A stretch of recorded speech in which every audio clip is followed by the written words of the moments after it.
sense of danger. From Bottle Jack in a bottle of Coke. We are the people of simple pleasures.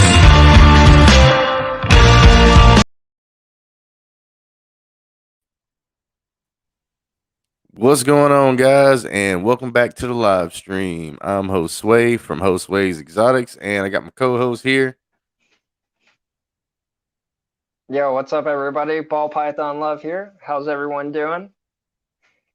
We got a kick-ass guest tonight, though. Howe's Pythons. Booyah. What's going on, man? Welcome to our live stream, man, the P&E show. What's happening? Good evening, good night, good morning, wherever you're at in the world. For sure. We got people all over the world. Our boy, what's his Benjamin Payne? I think he's in the chat. He's in New Zealand right now watching. Nice. That blew my mind. I was like, New Zealand? And he went out, he showed us the outside and all. I was like, oh crap. Really in New Zealand. Oh, I have no clue what time it is in New Zealand right now. I think it's like afternoon. Like last time he told us like 5 o'clock in the afternoon or something. Yeah. I think it's like 3 right now there, if I'm right. Yeah. It's freaking crazy. Let's see. Let me get this off the screen real quick and we roll something else down here at the bottom. But yeah, so we pretty much on the live stream, we just kind of hang out and we just kind of talk back and forth, talk about reptiles, ball pythons, whatever it really may be. So what are you really into? Like what do you normally keep? Well, I've been doing reptiles since I was a kid, so good stuff. I literally started doing reptiles probably, and I started off by catching them. So where I grew up at, which was the Bay Area, they had basically fields before they built, bowling alleys and safeways, a lot of fields, and anywhere there was leftover plywood or a piece of wood or a rock, me and my buddy Rob Dubs, we were flipping it. And literally, these people would wonder why two were riding their bikes with pillowcases. Well, our parents wanted to buy more while we had 8 fish tanks at our house full of reptiles that we were catching wild. That's kind of where it all started. Catching gopher snakes, catching garter snakes, ringneck snakes, alligator lizards, and some stuff that I couldn't really even tell you what it was that we caught. Some California kings. That's where it started at. Then probably my early teens, had an alligator for a while. Definitely was into exotic pets, crazy stuff. Had a boa constrictor for a while. Had some good and bad stories that happened there. I've also had rock python, Burmese python, and a reticulated python. So I've had the big ones. And then I just... Uh-oh, disappeared on us. Oh, shit. Derek said, what'd he say? He'll come back, though. He'll come back. If you guys haven't already, there's 11 of you watching. Smack that like button, share this shit out. Hell yeah, we about to get into some awesome things, man. Okay, there we go. He's back. Sweet. I bounced out for a second, guys. So I left off, got out of reptiles, got into bass fishing and just fishing in general. And that's really been a life passion. I was a competitive golfer in college. I played about every sport you can imagine: baseball, football, basketball, golf. Just was big in sports for a long, long time. Pretty big dude, 6'3". Graduated high school, 280 pounds, and I've pretty much been that big boy ever since. So now I'm just a polar bear in his natural habitat. But I've changed it, and my kid wanted to get into reptiles. So I said, well, we're a busy family. We don't have a lot of time. I'm fishing. I'm gone. Let's get a ball python. And little did I know how the ball python world had changed from a normal and an albino to what it is today. Now, you are not lying.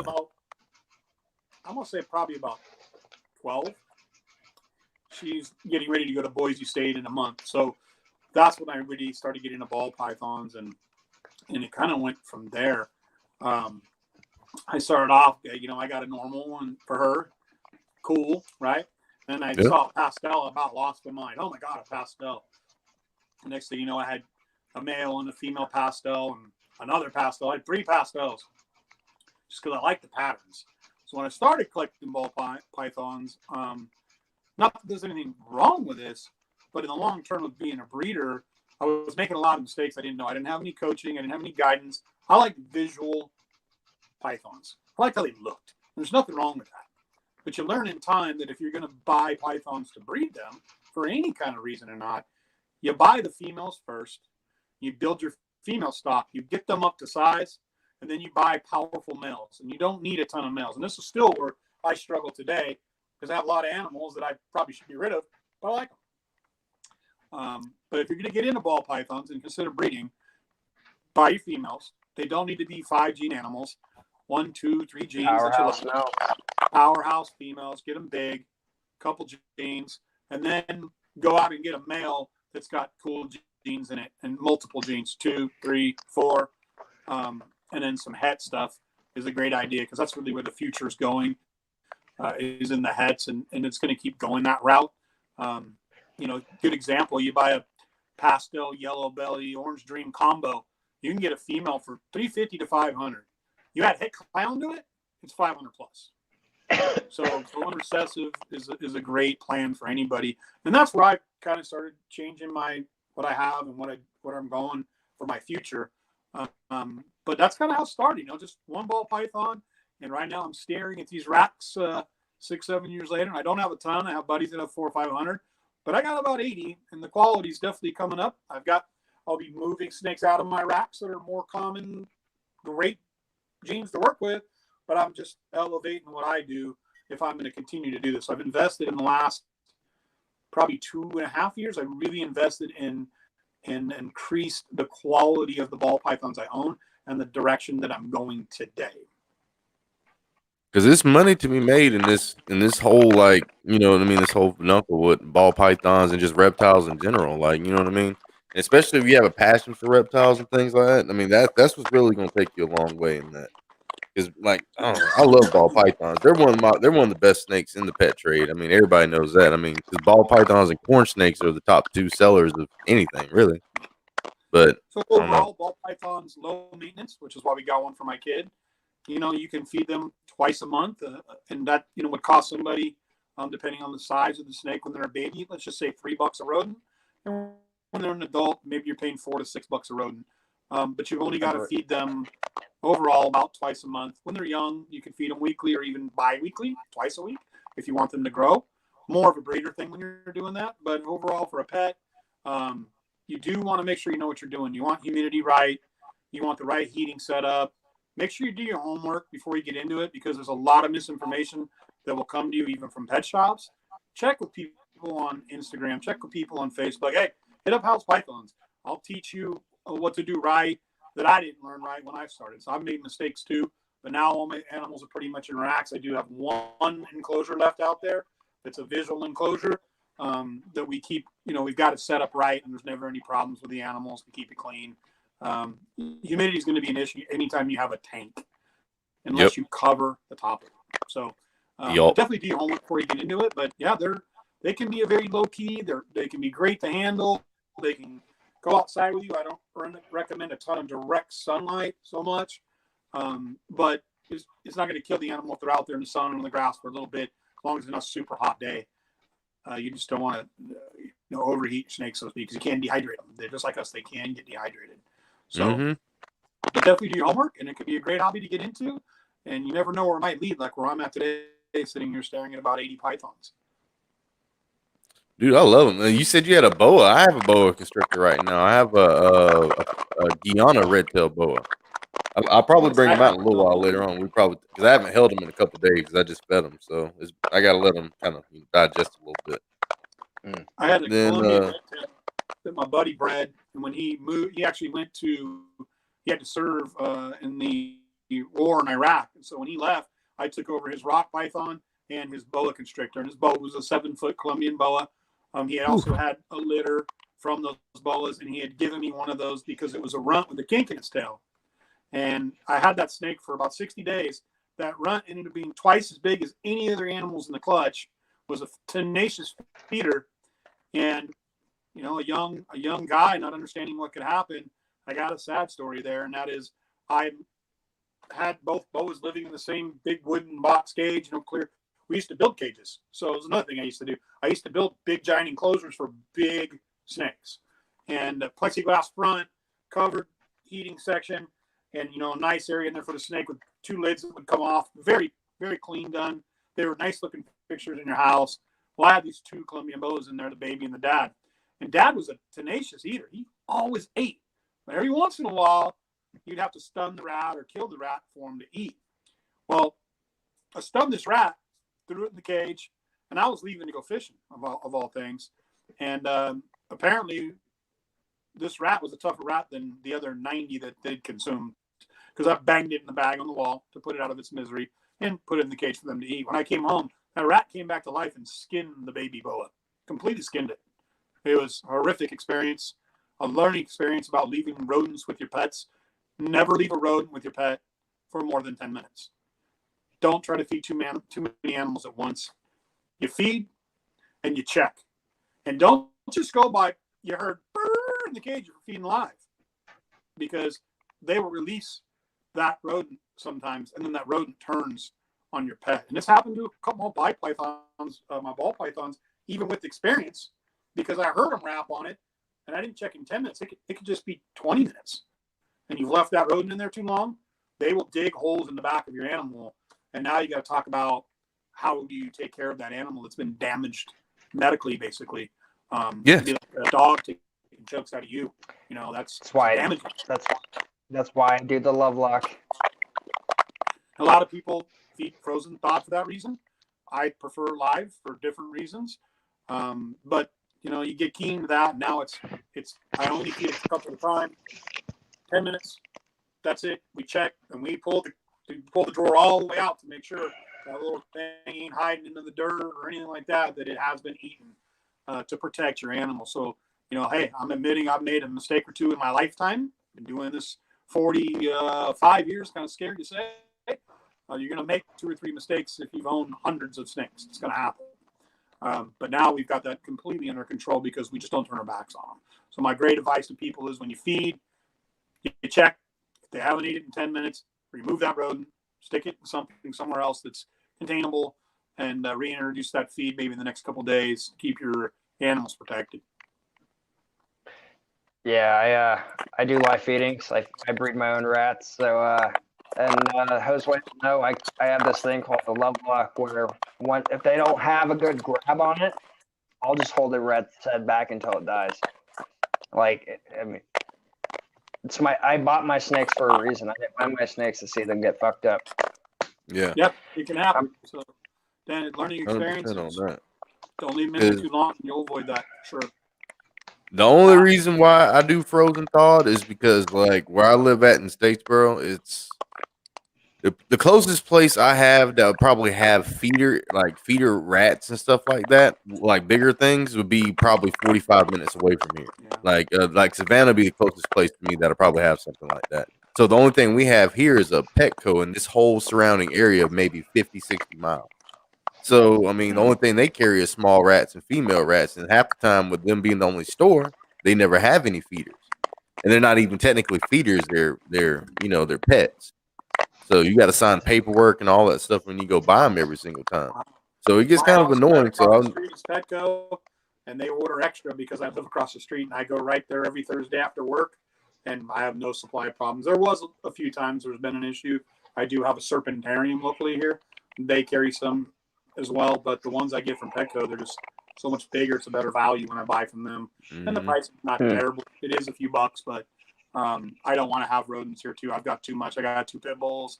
I've got a koi pond out back. I got a bass boat in the garage that I fish on every weekend. So raising rats would just be just a little overkill for this guy at this point in his life. Yeah, you ain't lying, man. For doing that, man. That's not something I'm gonna do at this point. Yeah, that's why I go ahead and do that frozen dog. Like I said, it's easier for me just to order that and get it shipped to the house. I got even frozen thawed. This is what scares me. You don't know what the hell that rat's ate. You don't know the way it was living. At least I know the rats that I feed off live. I know what they ate. I'm comfortable with feeding them off. When I have to go and pick one up, when I have to go and pick one up, it makes me nervous if I have to. But I haven't had to buy a rat or anything for the last like 4 months. That's what's cool about my Petco. They actually feed the rats with really good food, like quality. They don't hold anything back on that, unlike a lot of pet shops. So if I go, let's say on a Thursday and they just get their animals in, I'll go back on a Tuesday, and those rats are already growing and gaining body weight and protein from the food these people. They don't spare any expense on feeding at my local Petco, so I'm lucky. They feed them good food, and the rats get really big. I feed a few mice to a few of my ball pythons because they're picky eaters, right? You get ones that are they're picky, and I'm not going to let my snakes go without eating for too long. I am patient, and most of the time I will turn those snakes back into rats over time. But when they get picky and they go on for 8 months, start getting skinny, I'm going to get them a couple meals, get their weight back up, and then wait for that aggressive attitude and introduce a rat back, and they start right back to rats. So as for me, like my juveniles, you were talking about feeding. I feed my juveniles every 5 days.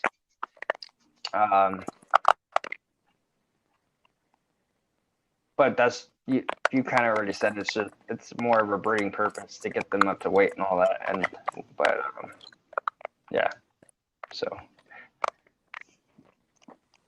yeah, it's definitely up to what your goal with that is. If that was a house snake, every 7 days is fine. If you got a targeted female that you're trying to get her to grow, then you could go twice a week, no problem. And also the size of the food you give them. You know, some people feed too big and not the right size. You want to feed something that's just bigger than the size of the body of the belly. Can they eat more? Correct. They can eat anything. I mean, in the wild, they don't get a choice to choose a fuzzy or a pup or a wean or whatever your pet shop's calling them. They see a heat-seeking missile and then they gulp it.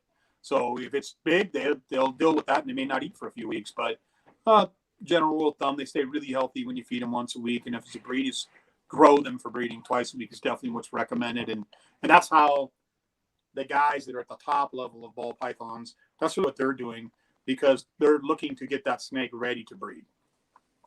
I've got a lot of reverse ball pythons, meaning that my male is way ahead of my female. So I've slowed down the feeding on my males. They get, if they're already an adult, past the sub-adult stage, it's twice a month. There's no reason to overfeed them. If they start looking a little smaller, I'll either increase the food size or I might throw them a third feed for the month if they're in a growth spurt.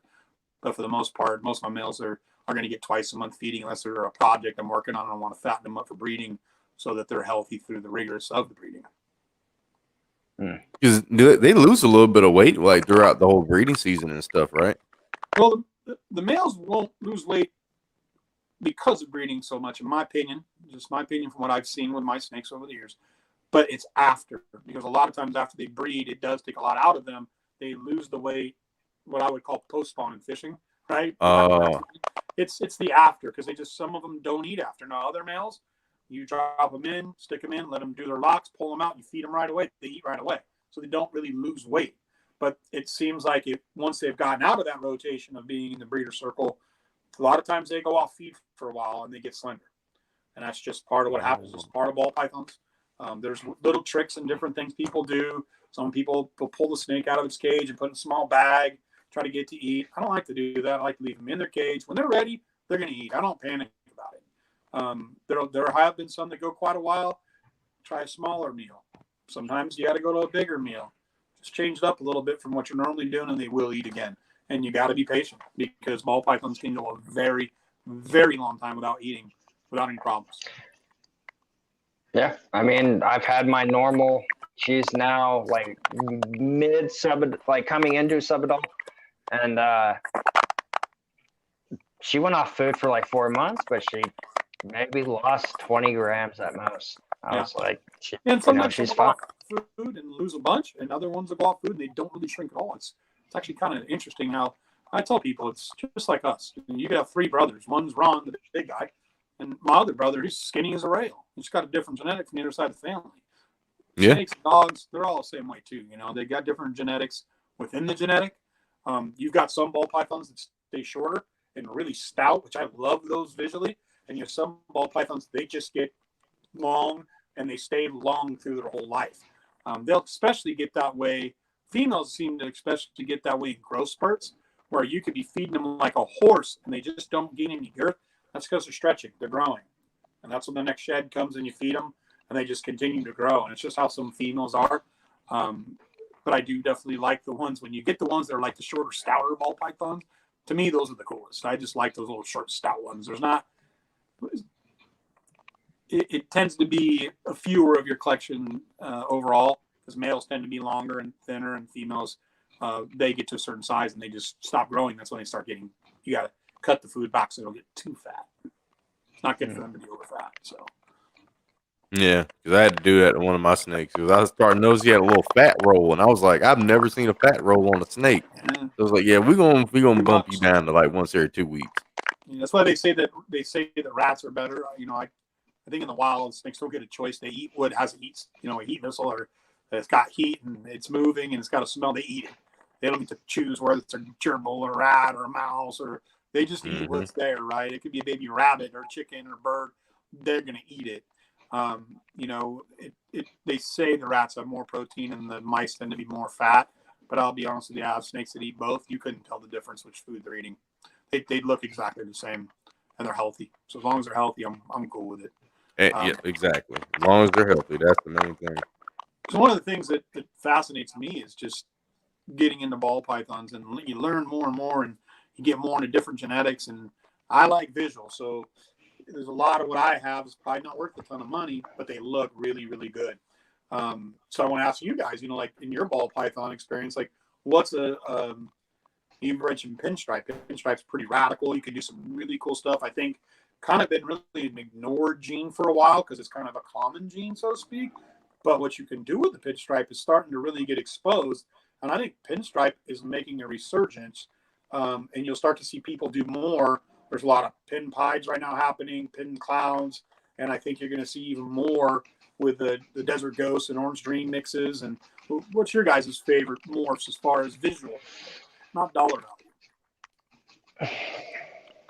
All right, so I'll let BPL. I'm gonna let him go second because I know he's a little bit more into them than I am. Like me personally, I'm one of the weird people. I'm more of a normal type person that like in all my animals and stuff. Like I just like the wild type because there's some things out there. The wild types like the retics, they look freaking crazy. It's the wild type more. But if I was to get a morph for ball pythons, like hanging out with BPL, he's the main reason why I know all the stuff I know now, like halfway about the morphs and all. The bell is probably my favorite, but BPL has my second favorite one, and that's the banana. I love the banana ball pythons in general. There you go. You know, the thing with bananas, they're visually appealing, and they sell very easy if you're a breeder. They're not going to necessarily always be the highest dollar snake, but they move. People love a banana. They love a bell. And there's quite a, you say bell, there's quite a bit of other snakes that look like bells in a lot of ways, other than the eyeball colors, right? If you're looking for an all white type snake, a super fire can be all white with some orange spots on it, tend to have black eyes versus blue. You also can make super yellow bellies, which look a lot like a bell, but without the blue color. Ivory. Yep, ivory. I made my last clutch of Highway to Highway, came out 3 super gravels and 4 super yellow bellies. I got no highways out of the clutch. See, that's the one that Kurtwood was talking about, the highway one. Yeah, I sold. Well, he said like an ivory, I think. And I kept the super gravels. That and the ivory, I think he was talking about. I have to say, though, my favorite morph, I know it's a newer morph, but I'm going visual, like visually stunning in my opinion, Sunset. Yeah. Yep. Sunset looks amazing. Yep, that's pretty radical, man. There's so many combos right now that are amazing that people don't even know about. And even there, you can pair 2 genes together and make amazing visuals that individually don't look that way at all. But you bring the 2 genes together, and it's the wow factor, And the Sunset's one I don't own. I like some of the puzzle stuff. I don't. Yeah, puzzle's cool. I don't have a Sunset. Really cool to me, but I don't own any. Yeah, and we've been and it's crazy how popular it's become. Like it just like one day, like on a live stream, somebody said it, and then every single time it's come up in conversation in some way, shape, or form. Like puzzle. And like I start looking at it, I was like, they do look kind of cool now. They're pretty radical. Yeah, they're And pretty cool looking. I'm going to take them because you said banana. So I'm going to go to somebody that did not eat today, so they're not jacked up or getting any stress if I grab them. I'm going to show you a pretty cool banana female I got. She's not giant. She's sub-adult. Yes. A slow grower that I picked up from Jason Amos, who's very, very well known out here for pet genetics. So this is a Jason Amos animal. I'm going to show you. I'm going to go ahead and grab it. She's a female. I'll be right back. Yep. So Right, really I'm- quick, Right? while he's grabbing the ball python, welcome Moon over Miami, KNC, Wiz, Solo Leica, my Animal House, Michaela. Benjamin Payne, Derek's Reptiles. Anyone I miss, I'm sorry. Thank you for watching. You guys are all awesome. Banana female. Let's see this. Yep, she's right here. So Oh man. try to get a good close up of her. She is a back. Try to get the right angle here for you guys. The lighting. There you go. But she is a banana leopard, yellow belly, 100% at pie. That's what I'm talking about, man. That the freckles is what does it for me. I love the freckles on the snake. BPL has one that doesn't have freckles. Yeah, some guys will say banana, and other guys will call them coral glows. But I love them, man. Like just that pattern and color, like it's a banana, but she's really cool. A little different. I've never really held the ball python in front of the camera like this, you guys, but hopefully you get a good idea what she looks like right there. And she's really docile. She's probably right now pushing about 1,000 grams. She's a slow grower. It's taking a little while, but she's going to be worth it because this is one that I've got a visual pied that's 100% het clown, and I've got a visual clown that's 100% het pied. So for this case, I will be pairing her to a visual clown that's 100% het pied, so that I can get pieds 100% het clown. So that's where I'm headed with stuff. But because them clowns are something she's else. in grow mode, so she's kind of long mode right now. She'll start to beef up here in a little bit. But she's very docile, so I know I can go in and grab her. She's not going to be grumpy. Hold on, let me hit BPL on the solo here. I don't even know if he's back yet. I'm going to go right to some juice here for you guys because if we're going to do this, I might as well show you something that's very unique. And this one is, she started leaning towards shed. Oh, yeah, there you go. That's pretty. Yeah. No dots on this. Yeah, clean banana. Yeah, you've been smurfed, Michaela. You come and hang out with us a couple times, and now you're blue now. You can take me off solo, so let's see his next one. Oh, sorry. Hold on. Yeah, I'll definitely show you guys a few today. Hopefully the lighting works out for you guys. It's kind of hard because I've never really done this on the camera before. So this one right here is going to be a calico chocolate super orange dream. And it is absolutely radical. Mine is actually, so I got a question from Wiz. It's a banana inchy, 100% het pied. Hopefully So you get a good shot of this thing. You said that was chocolate and what else? It's super orange dream, chocolate, calico, female. That's pretty dope. I love the spotting and stuff on the sides, how it goes up on the sides of the snake with the white and all. Like that's one of my favorite parts when I see snakes like that. No, that's really cool. And I can tell you, it's really hard for me to kind of get the angle right and look at the video. I'll tell you, in person, she's absolutely just crazy amazing. Probably my most radical looking visual animal I got. And she's a good eater. Like if I stuck one in there today, this one don't miss a meal. So she oh yeah. Mine are the same way. They love to eat some food. Yeah, this one is a good eater.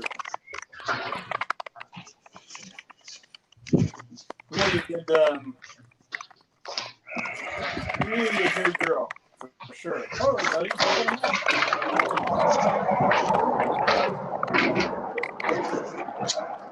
This little bugger, he just gave me a little hiss. He didn't want me taken out of his cage. But this is one I made 2 seasons ago.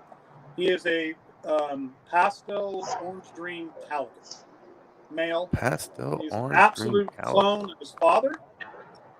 And he looks identical to his dad. He's got this really cool ringer tail. You can kind of see the ringer tail in there a little bit. It's kind of more on my side, but it's kind of weird doing this on the camera. But he's actually a really cool pattern.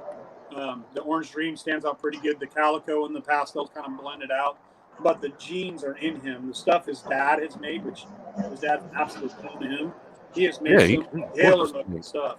And I'm about to show you guys one that would be one clutch later from the dad that looks like this that I bred to an Inchy Spider, and she is a Orange Dream Inchy Calico. I don't know if she's in shed, so I'll have to go check.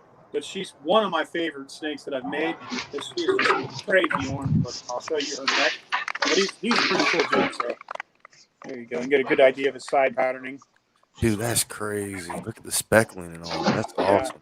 And again, simple genes, right? You put the right simple genes together, and you get some cool stuff. Look at his tail. Really, really cool. I'm trying to get it in there. It's just hard. He's on the move right now. See his ringer tail a little bit. But he's a really cool looking snake. He's ready to go, so I'm going to be selling that. Who's up? Same thing, pastel, Orange Dream, Calico. Because I don't need two of them, right? I've already got one. Okay, good. Yeah, but still, though, I mean, it's just cool just to even have that, though. All right. Dang. So here would be the sister from two clutches later. And she is a Calico Inchy Orange Dream. Calico Inchy Orange Dream. So I noticed like this one, like a lot of they don't have like the alien heads and stuff like on the sides of them. They just have like the normal just banding going across. Yeah, that's caused that's caused from the Inchy. And if you look at her underside, the sides, that's the Calico, a lot white right there. So Calico, Dream, and then the banding Inchy. So sometimes when you put three genes together, you really get to see all three genes powerfully in the animal. And this is a great example of that. Is that she, and I'll tell you, the video doesn't do her justice. She's insane looking in person. But I believe we know. This snake really has the white calico siding. It goes halfway up her side. She's completely orange, and then the Inchy patterning on her, super clean. So this is a juice female down the road that I haven't really decided yet what I will add to her. But, you know, Inchy, Orange Dream, and Calico, I'm going to figure out something cool to put to her, and she'll make some radical babies for me down the road for sure. So Letica says get that in clown. There's a good shot of her right there. Really see the banding and how the white. See how white the orange is next to the orange. Mm-hmm. That's just purely from the Calico. So really radical. And the blacks look really good too on it, though. It's a good looking visual animal, you know. Let's see here. This is a goofy. This girl goofy. Shed. Nah, she's kind of in shed. How you doing? You good? So everybody likes a pied. I'll show you a pied. You guys talk about some pied. Here's a nice little pied right here. Ooh, it's one of those that ones is gorgeous. Yeah, every once in a while you find one that's just kind of a steal. This is actually a pretty rare pied. This is a mahogany pied. So their probably market value for a female like this is about $2,000. Okay. Ooh. I was looking on Craigslist, which sometimes you run into things, you know. And this girl, see, her tail's really cool. Tail's really cool. But this girl was on there for $250. And all I cared about was as a female pied. They were running for $450 in a single gene, which I already own a single gene female pied. So I get there and I look at this thing and I go, this is kind of odd patterning. It's not a normal pied, that's for sure. And I asked the guy, I said, do you know anything about the history? He goes, yeah, I'm in the big snakes. And my buddy breeds ball pythons. Well, I did a bunch of work for him. He couldn't pay me the cash. So he said, well, I'll tell you what, I'll give you a female ball python. And it ironically came from Jason Amos, a mahogany pied, bred to a pied. And there's the result. So I picked this up for $250. She's probably about maybe 1,100 grams right now. Wiz wants to know, are you trying to make Suma pieds? I haven't decided yet. When I bought her just to have a female pied. And my big direction right now is to make clown head pied stuff. So I might just stick to think about this. I might just stick to making more mahogany pieds because they hold high value versus adding another pied gene in there. Now I have banana male pieds.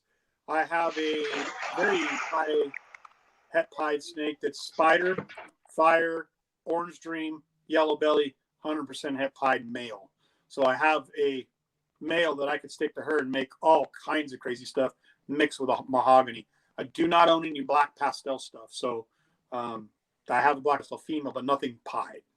So again, bought her to just be a normal pied, and she turned out to be, something pretty cool at a great price. So every once in a while you get lucky like that, which is why I'm always checking pet shops.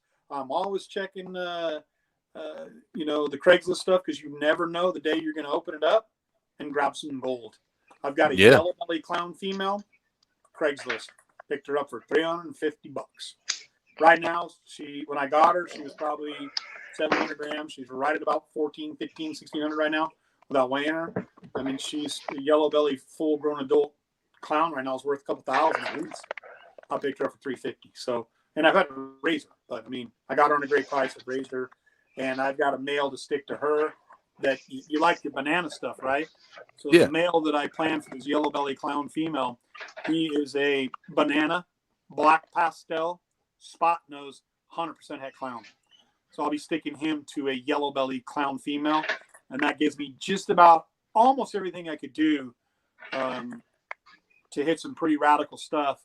I'm drawing a blank on the dang gene name right now that they call those things, but you go on a Justin's page and look at the yellow belly clown mixes stuff, the high end, gives me all but one gene. So pretty excited about the potential where I'm headed. And heck yeah, for sure, man. That's crazy. Mix, right? You got to let these grow, get to be adults to get your next level stuff. So right now, only two clutches at the moment in the hopper. One of them is pastel GHI Mojave, 100% het clown. I'm trying to get GHI Mojave het clown. So that those eggs in the hopper, and then sitting right here next to me, I did this one's a little goofy, so I did a pastel lesser visual female clown, and I stuck her to a leopard spot nose pastel 66% het clown. So don't know if it'll prove out. Don't know. But the babies will be 100% het clown. So everything I have, if I get any leopard spot nose combos, they will be 100% het clown. And if you get a lesser leopard spot nose het clown, that's a pretty juicy het clown in there. So excited about those eggs. And then I also, this is where I went a little goofy, I also went ahead and dual sired her.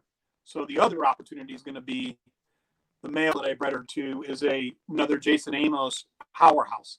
This snake is a Mojave pastel yellow belly leopard, 100% hypo, 100% pied. Good Lord.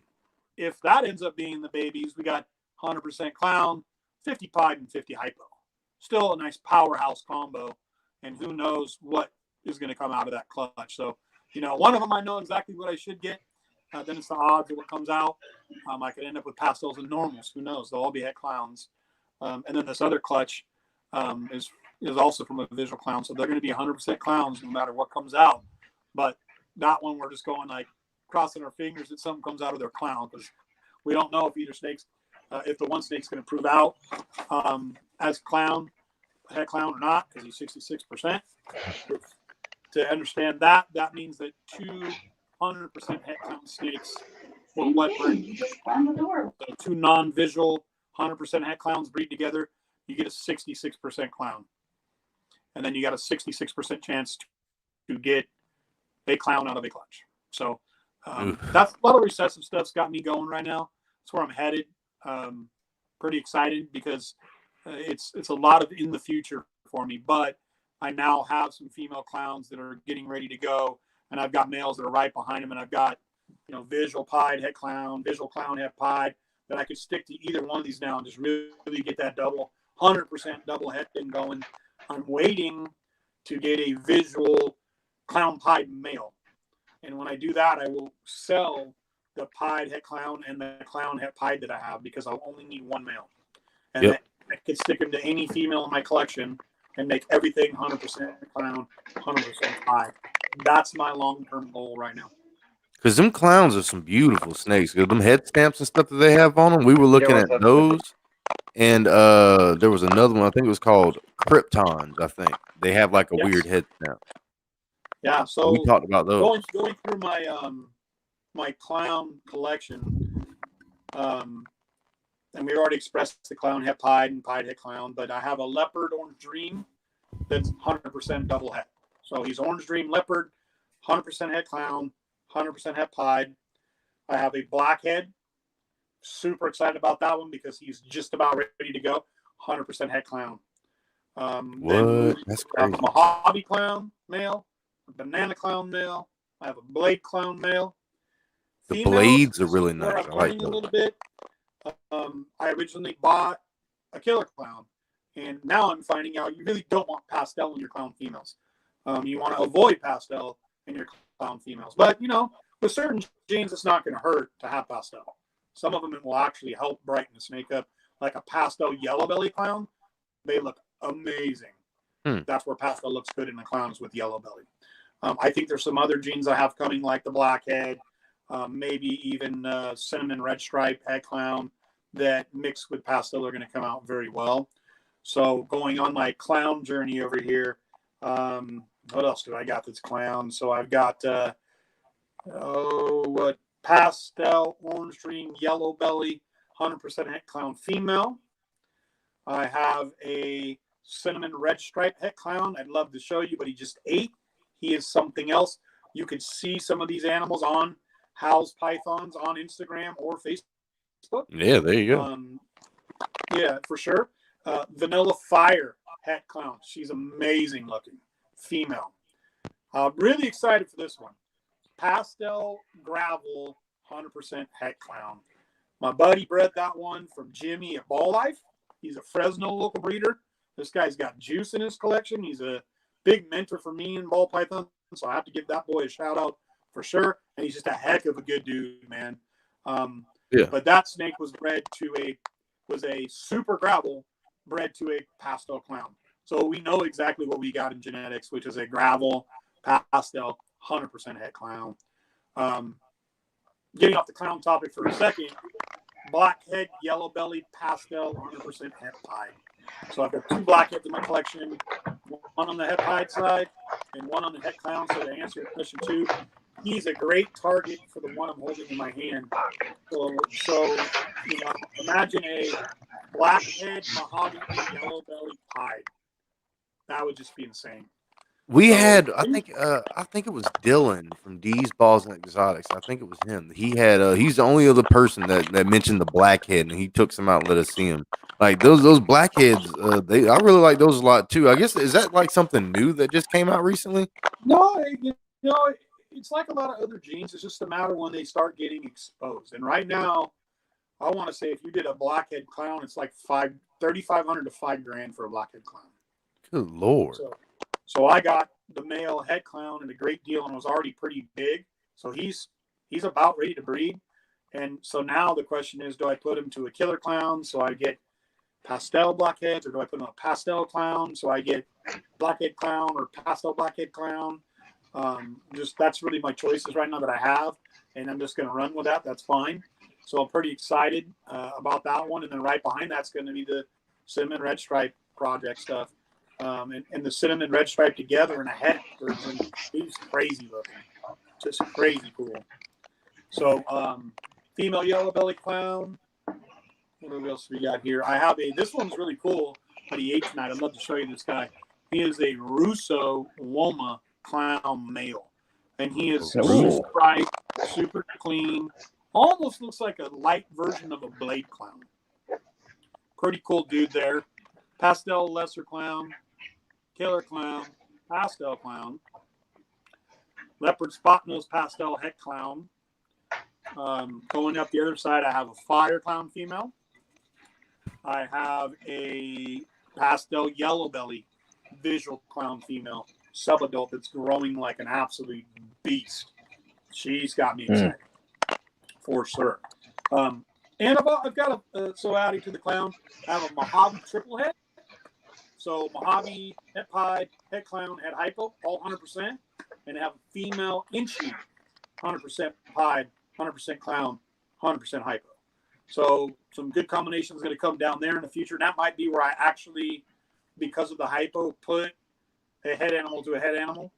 I want to try to avoid that because I don't want to produce 66%. So I want to produce 100%. And then I don't care if it's 50 or 50 after. So we'll see how that goes. But I'm going to grab one here in a second. I haven't really held this animal, so I don't know if she's going to act.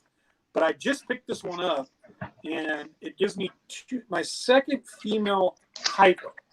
And I did this so that I can do the pied clown to this animal that's pure hypo. So then everything's 100% pied, 50% clown, 100% hypo, or vice versa. 100% head clown, 50% pied, 100% hypos. So I've got some stuff coming that's pretty amazing, but you got to see this hypo female I got. I'm going to dig her out next because she's pretty radical. So bear with me just a second, guys. Yeah. Now the blade is a morph that I really like a lot too because I looked into those and another one I just looked up on my phone. I was just thinking about since we were talking about clowns and all. Like I was wondering because I like the bamboos a lot too, so I didn't know if they had a bamboo clown. That'd be crazy. Yes, they do. Yes, they do. They got just about any. You can mix just about anything. You know, if you take a gene and you mix it to clown, you now have that gene het clown, and then you got to take and breed that back to a visual clown, and that's how you get that gene brought into the clown. So she's a little skittish, so I don't know how long I'll hold her if she's being skittish. She is super bright orange. She is Inchy, yellow belly, pastel, hypo. So she's not liking me holding her at all right now. You just tell she's clinched up tight. I can't really get it. She's being so knuckleheaded here. Trying to get a good angle. There you go. There you go. Look in the camera, girl. There you go. She is, let me just tell you, super yellow and orange, like just crazy. There you go. You guys can see that. Yeah, so, the oranges on that's crazy. Oh, it's crazy. And that's all because of the hypo. So visual hypo female. Now I had my other visual hypo female is a chocolate.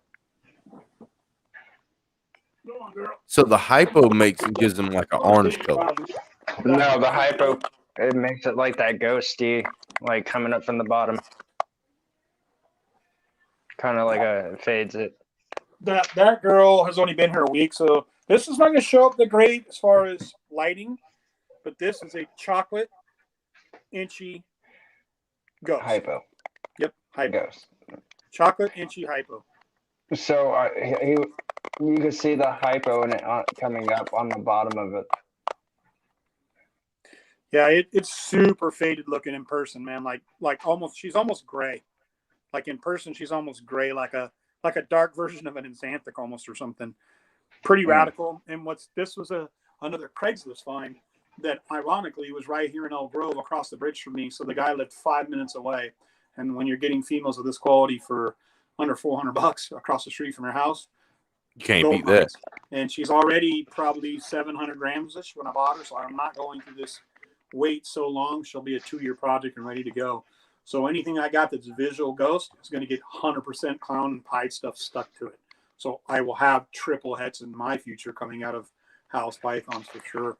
Oh snap! Triple heads. Damn. Yep. I've got 2 triple head animals now, but with these 2 girls, that's potential for 6 to 10 eggs per clutch down the road of stuff that I'll be producing that'll be triple head. Heck yeah, that's freaking crazy. Yeah, so pretty exciting. I produced some cool stuff the last couple of years.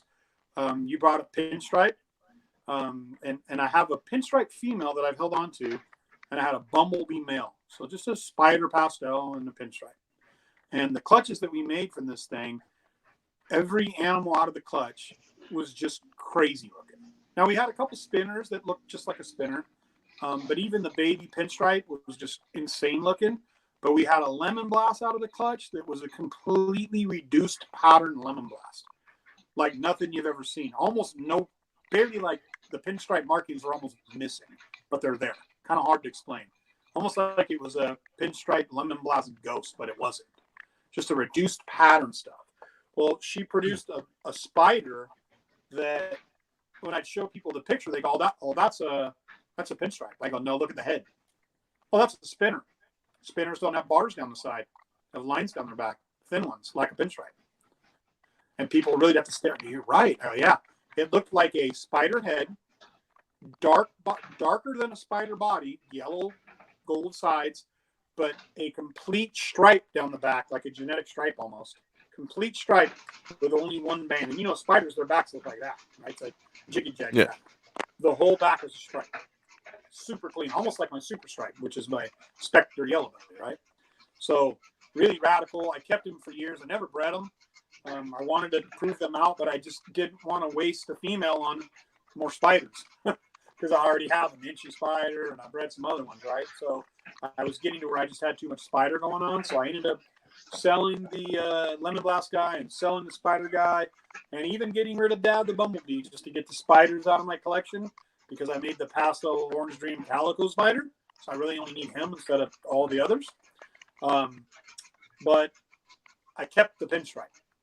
And another buddy of mine, I had a second clutch that had one baby. And we joked about it and we said, she's a normal, but it's head anaconda. Because this baby came out of the egg giant. It was a big snake right out of the egg. And it was anything else that hatched at the same time was 3 times the size of everything.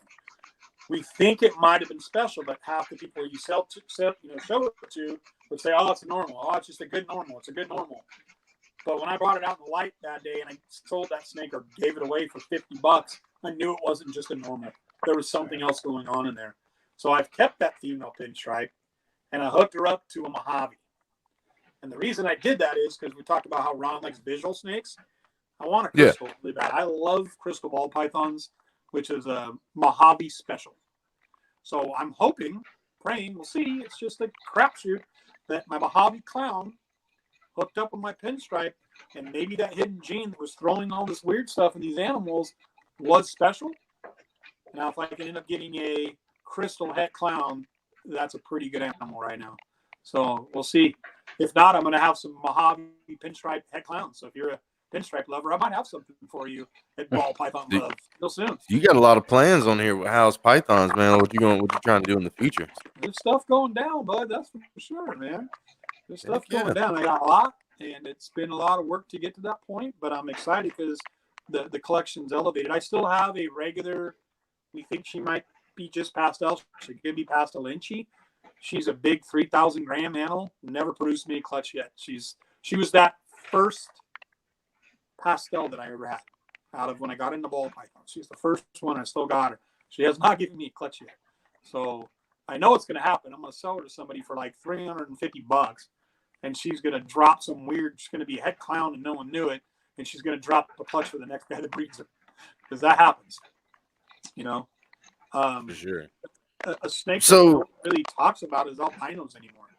And the reality is an albino is a beautiful ball python, and they're relatively inexpensive. Females $300, males are $250 as a baby.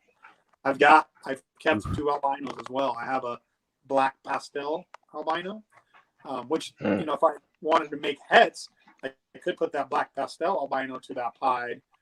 Then you basically would have a het suma, basically in all reality, if that combo worked out.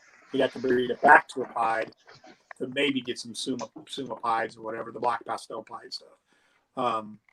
But I've kept the 2 albinos because they're usually beautiful snakes. So there's my HE chocolate ghost. I'll put her back. Leica said, "Make albinos great again." I'm dead. Yeah, albino's great again. Yes, that's funny right there. I mean, I was at the show recently, and a lavender albino was $2,500. For a regular albino, nothing. So he's a little dirty. He's been waste away. I got a lot of cages. I'm going to have to clean cages tomorrow. But there's my black pastel albino male.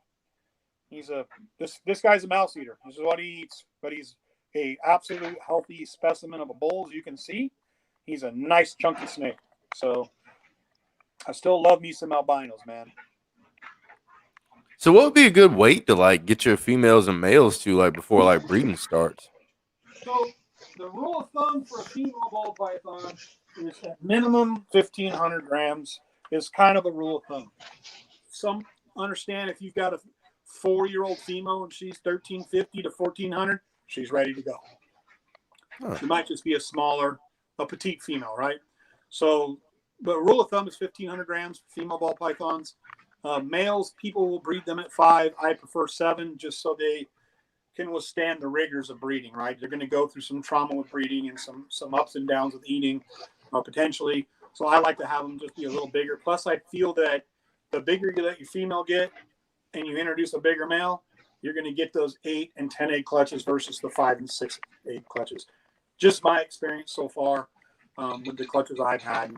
The smaller males and smaller females tend to have 6 eggs. So you get a bigger female and a more mature male, you got potential to get some much bigger. But I've seen people hook up 500-gram males to 3,000-gram females and get 10 eggs too. So it's not always rule of thumb. But, Like, how many eggs they normally have? Like, you said like It 6 all is like a varies. low number, but Yeah. I mean, it all varies. I mean, yeah, it does. It does. Sometimes you can have a 4-egg clutch. I mean, I've also had many clutches. I had a lot of clutches for a while where I was getting all duds. And that clutch that the one special came out of that we believe is special, it was 6 duds and a good egg. And that good egg ended up being that radical looking normal. I want to go find some. I'm going to post that one. I'll end up posting that one on my page. I got to find the pictures dug in my phone somewhere to let people, have fun with saying, "Oh, it's a normal. No, it's something else." That happens a lot of stuff that you have in normals. But guys get the wild stuff from Africa, bring it in, and also we got new genes too, right? So I think it all started from a normal ball python at some point. But that's how the sunset came about, wasn't it? I don't know. I never really studied that gene too much to really elaborate on it. I look at cypress, and sometimes I look at a cypress and I go, really doesn't look. This looks like a crazy looking normal, or like that one that I bred. But if you add anything to that cypress, it's cypress. I mean, right away. I mean, you could tell it's a cypress when you see it, but it isn't like it's some radical looking gene by itself. When you add a Mojave to it or something else to it, it really spikes the look of that snake. So Orange Dream cypress, amazing. Orange Dream Mojave yellow belly cypress is crazy. And now cypress clowns are coming about, and they look crazy. But the original gene kind of looks like a normal. I'm definitely going to check that out because I've never heard of a cypress before. I got to see that. Would you like to see one? I have one. Hold on. He's toy. I think he's cool. I don't know. I don't hold all these when you got so many. You hold them when you change their tank when they poop. But he's a male. He's breeder size. And honestly, he looks like he pretty much kind of looks a lot like a normal ball python. Okay. See, I'm different though. I invade their space every day. I hold them. I hold a lot of them. And I invade the space every day too, but I have some that are just more grumpy than others by nature, and I leave the grumpy ones alone and I hold the nice ones. That's why at this point I've still never been bit by a ball python. So have been bit by reticulated. That was fun. Ooh. Yeah, left some teeth marks and drew some blood. So those are just a few samples of stuff I have. I had a lot that I fed today, so I'd love to show you guys some of the baby stuff I have, because really my subadults and my babies are really where the juice is at. But when there's rat smell in the air or there's rat in the bellies today, I don't like to hold those snakes. I like to give them a day to go ahead and digest before I pick them up again. Yeah. Some days it got hot, and when it gets hot here, my snakes like to play in the dang water. And today, between feeding and watering, I saw, oh man, I got work to do tomorrow, and it's going to be like 108 here. And I've got like an hour's worth of cage cleaning to do tomorrow. So I'll be up early in the morning. Likely I'll probably get out of bed at 6 tomorrow or 5:30 or something like that. So I can get stuff done before I start prepping for my work day.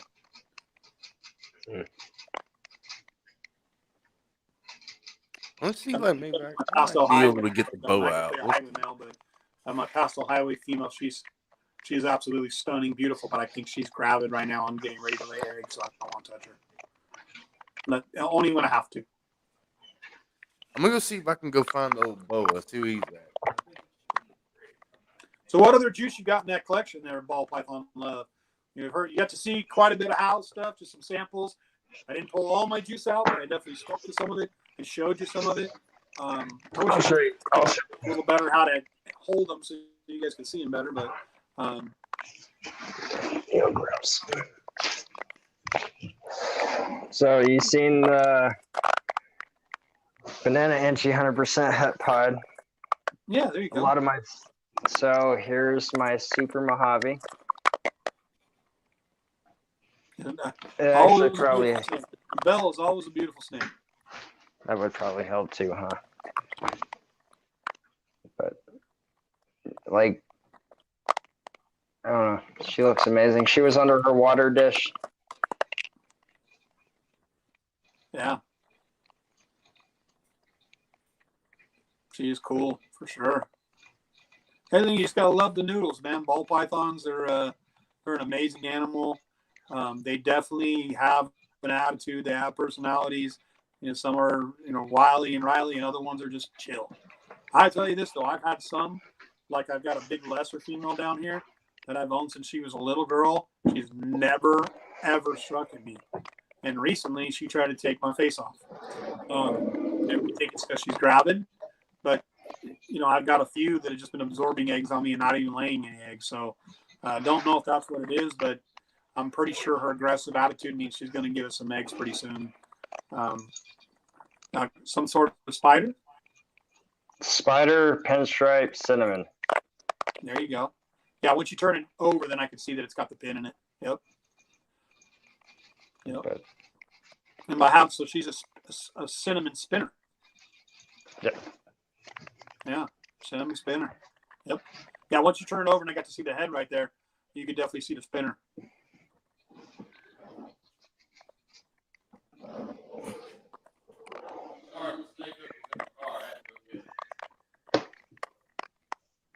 Here's my female pied. She's very low white pied. Very low white. I like the little love- pies. But Yeah, she's see, I staying like balled that. up.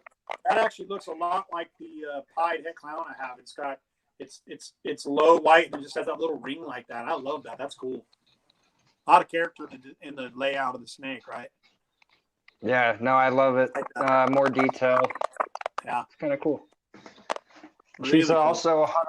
She's also 100% het orange ghost. Yeah, and there's the gene that you're starting to hear more and more of too. Is het orange ghost, which is an orange hypo.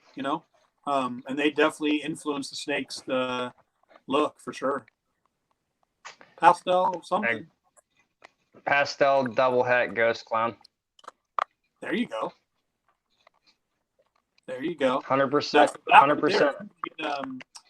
Yeah, pastel. If you could get an Inchy ghost and mix it with that, you'll make some incredible looking snakes. Inchy ghost clown. So you got the het to the visual with an out Inchy, you'll make a crazy looking snake. I need to add entry to it, and then the hypo. And that's another spot in not town you. where pastel actually looks good. Is a pastel Inchy combo comes out. This is Mr. Snake. My buddy Jason This- Amos actually just showed me a pastel Inchy hypo that he has. It is amazing too. And there's another nice looking pie. He is the same clutch mate as his sister. He's the guy jerk. He likes to bite a lot. He's in the middle of a shed though. Now, But that brings up a great point. We talk about ball python striking or biting, and I mean, it's basically two things where a python for them to think of striking. One, A, is Right. just a feeding response. They're hungry and they think you're the food. And B is they're pissed off and they don't want to be touched that day. But I don't know if you've ever spoken about or brought up tap training, and I did some studying on that, and that works. My animals, I actually tap train with a water bottle. So when I open their cages and they're coming out like they're crazy, I just tap them with a water bottle. They cower back. They never strike again. And I'm able to give them their water, no problem. So, and what do you got there? clown. Nice. Male, big boy? Yep, male. Yeah. Yeah, big boy right there. That's a large boy. And then she really does not look pastel at all, like at all. But she's produced. She's 100% het clown pastel, but pastel 100%. But come on, It's okay. Sometimes with pastel and a het clown, they'll be very dark. Yeah, so she does not have like the keyholes, anything. It's weird, but she is a big girl. Last time I weighed her, she was 3,100 grams. Yeah, that looks just like mine. I got one that looks just very similar. Pastel het clown. Just pastel. We don't know if she's anything else. Oh, yeah, she's been proven. So I'm hoping that she'll lay a clutch for me because I still am waiting on my first clutch. Have not had one yet. Oh, really? So, yeah. It is a painful process sometimes. My buddies are, laying their 66 clutch. We joke about it, but they're maybe their 25th or whatever. And I'm saying I just got my first egg. So, clutches are not easy to come by for everybody, but, there is people that do very well and get a lot of clutches. Champagne? Yep. No. Nice. Well, definitely an underrated gene. And that's a good topic. What are genes you think are underrated in the ball python world that make crazy cool looking animals? And there's quite a bit of underrated genes.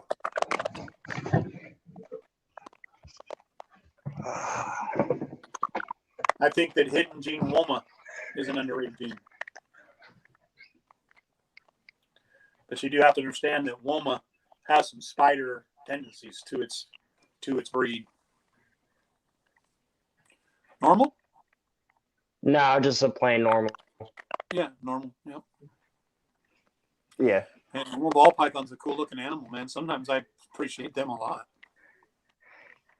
It's weird though. She does have like some red blushing that pops up throughout her like top of her dorso and stuff. It's weird. It's like any other morph, the normals have a lot of variations. This one to me looks crazy because I really don't know what to make of them. But this is my my pinstripe spider orange dream. But just the way he looks, I don't know. But orange dream and pin does some weird stuff, man. Yeah.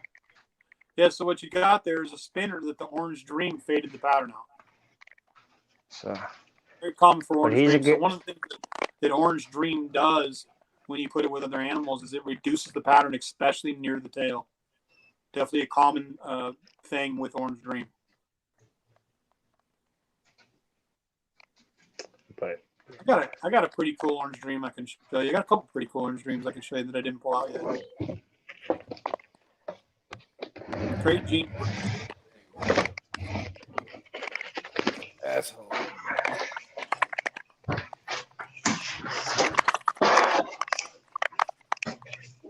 But I gotta save some for the next time that we do this, right? So, I'll show you some super orange dreams, some super inchy orange dreams, some orange dream inchy pastel het clowns. We've got a lot more still here in Howe's python we haven't pulled out today. So, I'd love to show you guys. You can't give them all to it at once, man. You gotta save the gravels that I made are just. I got a boy, and the boy is just amazing looking right now. He actually has orange in his pattern, and I've had several people. Well, is he orange dream gravel? Nope, just super gravel, highway to highway. But he just came out with some crazy color on him. He is radical looking, and you can see those stuff on House Pythons on Instagram or Facebook. Because I try to post pictures whenever I do cage cleaning. I call that's an opportunity to do an update on the current animals. So you'll end up seeing some of the animals eventually multiple times, but you're going to see them in an update. Growth, etc. So a lot of exciting stuff. You got some killer stuff. You got a lot of nice spider pin stuff right there in your combination, and some clown potential there to build some stuff with. So you got a good base stock to start with of multi-gene animals. It's nice. The two pods, like I said, they're clutch bait, but I'm probably going to take the female and breed her to my banana inchy 100% het pied so I could prove him out because, he hasn't been proven. He's a little guy. And, yeah. Well, I can't wait. Depends on your goal. Is your goal breeding to make a visual snake and hold back one or two for yourself? Is it to make visual snakes so you can sell them all? Is it to look at total value, right? There's Let's a look at a there's boa coming in. there's a couple that I know that no one's produced yet that I'm after that I can produce. That's where it's at. Yeah, this is my buddy right here. He Yeah. ain't like super That's one duper thing for big, sure. but Boas are great handling snakes, for sure. oh, he struck at me just now because I had to dig him out because he was hidden in the dang substrate all over the place. He's still a snake. A snake's gonna snake. Hell yeah! I know I scared the shit out of him because I'd be scared too if somebody just ripped me out of my freaking home. Have you ever looked up at what you look like? Yeah, I'll be That's what I scared say. too, man. Of course, I'd strike at me too. He's cool. But yeah, I love him to death, man. He's a super chill snake. Like when I first got him, I was scared of him at first because I got him like around this size, and with me only dealing with ball pythons is like being like the biggest thing, and the one I had wasn't even that big. He was maybe not even 6 months old. So how So big's that one right now? How long you think estimate? he's probably about a good 4 feet. Yeah, good size, getting there. He'll Yeah, definitely so I mean, he's definitely going to get bigger, but you know it. Yeah, that was one of the favorite breeds of snakes. Sometimes I actually considered getting one again. My buddy just had a clutch at 25 and has to move to Washington. I know I pretty much can get a red tail off him for like nothing right now. yeah, I like him a lot though. Like I said, the ball python's definitely where it's at. Like if you want to like go down the morphs, I mean they have a couple boa morphs, but it's not nothing like super crazy. Yeah, there's no doubt right now that ball python's hitting at a whole new level. And the thing is, the hard part about ball pythons that I'm seeing right now is by the time you get a few of these genes, start working with them, and the amount of time it takes to get them raised and have the clutch, you're so far behind the game. Those guys are so far ahead of you. The guys that have 500 snakes or, do their own rat breeding and can just afford to double feed their females and get them up to speed quickly, where I'm waiting for like 3 years. So that term project, we talked about it earlier. How big does a female need to be? Well, on average, you're going to wait about 3 years to get her to 1,500 grams. You can get her there in 2. Some of them are 18 months, honestly. But on average, it's going to be about 3 years. A male, 1 year ready to go, pretty much, right out the shoe. And that blew my mind when somebody told me that. It was just Great. beautiful visual male to breed, And then I got a female. I got to wait 2 more years to catch up. So Leica has a question for you, Ron. He wants to know what you're planning on putting the Fire Clown Girl when the time comes. What do you plan on making her with? Well, by the time she gets big, I'll hope to have made something else to end up putting to her. But a lot of potential there, and you got to know with what Justin's made that you could pretty much bet that something yellow belly or spot nose, black pastel probably will be what ends up in that mix for sure. Oh yeah, I'm definitely leaning towards the spot nose, black pastel for sure. Unfortunately, I don't own a combo that has yellow belly added to that, so I'll have to work with that. But hey, who knows? I might go blackhead fire. Maybe we do something different. Maybe I put a leopard orange dream clown head tied to that fire. There's a lot of potential I have hanging out here. I'm at the house for sure. oh yeah. Pick one right out the gate. Black pastel spot nose. It's actually a banana black pastel spot nose. You know what? I got a question for you. You kind of asked your favorite snake, and we all said, let me get a little more. Break it down for you. Okay. So, what's your favorite dominant gene? Dominant gene? Yeah. And I'll be honest with you, I don't really have one. I mean, when you look at how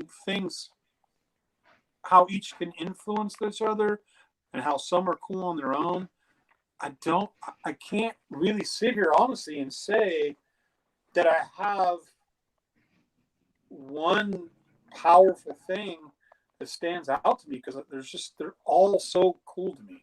It's really a struggle to say that. I don't think I have one favorite. I really don't. I'll tell you this. I have an inchy spider. One of the most beautiful snakes I own.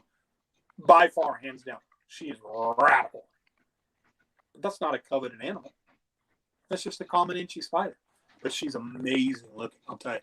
So hard for me to say, what one gene would really stand out to me right now. I don't really know. It's hard to say. I'd tell you it's a lot of them. Sugar, calico, those are pretty powerful single genes right now. Gosh, it all, and right now, what is the dang gene that these guys are breeding right now? It's called a stranger. So if I had to say right now, what single gene is the most impactful at this moment, it would be stranger. If I had to go that route, I don't own one. I don't see myself spending the money to get one. I'll just look at them in someone else's collection and think how cool they are. But that's a powerful gene right now. Is stranger. Just how you put it to anything and what it does is incredible. But you got to spend big bucks. So, so question is bamboo, would that be a dominant gene? It's co-dominant. Co-dominant. Super form. Bamboo's a kind of a spin-off of spider in a sense. Maybe not the same gene pool, but patterning wise and some stuff like that, bamboo definitely can. It almost looks bell complex. I think it's bell complex too. It's in the bell. What's that? So it's in the bell list. Yeah, it's in the bell line. It looks like a bell spider to me. When I just talk about. What about what was looks the like other a bell spider kind of. They're cool. I almost bought one a couple years ago just for that visual thing. Like I said, I like visual snakes too. If you like when you say, what do I want visually right now? What would I covet? I want a crystal. To me, I think if you get the right crystal, they're just an amazing looking pattern. But it's just the Mojave with the special. And until recently, special wasn't a big thing until Justin put that stuff into some clowns and showed how to brighten up the pattern.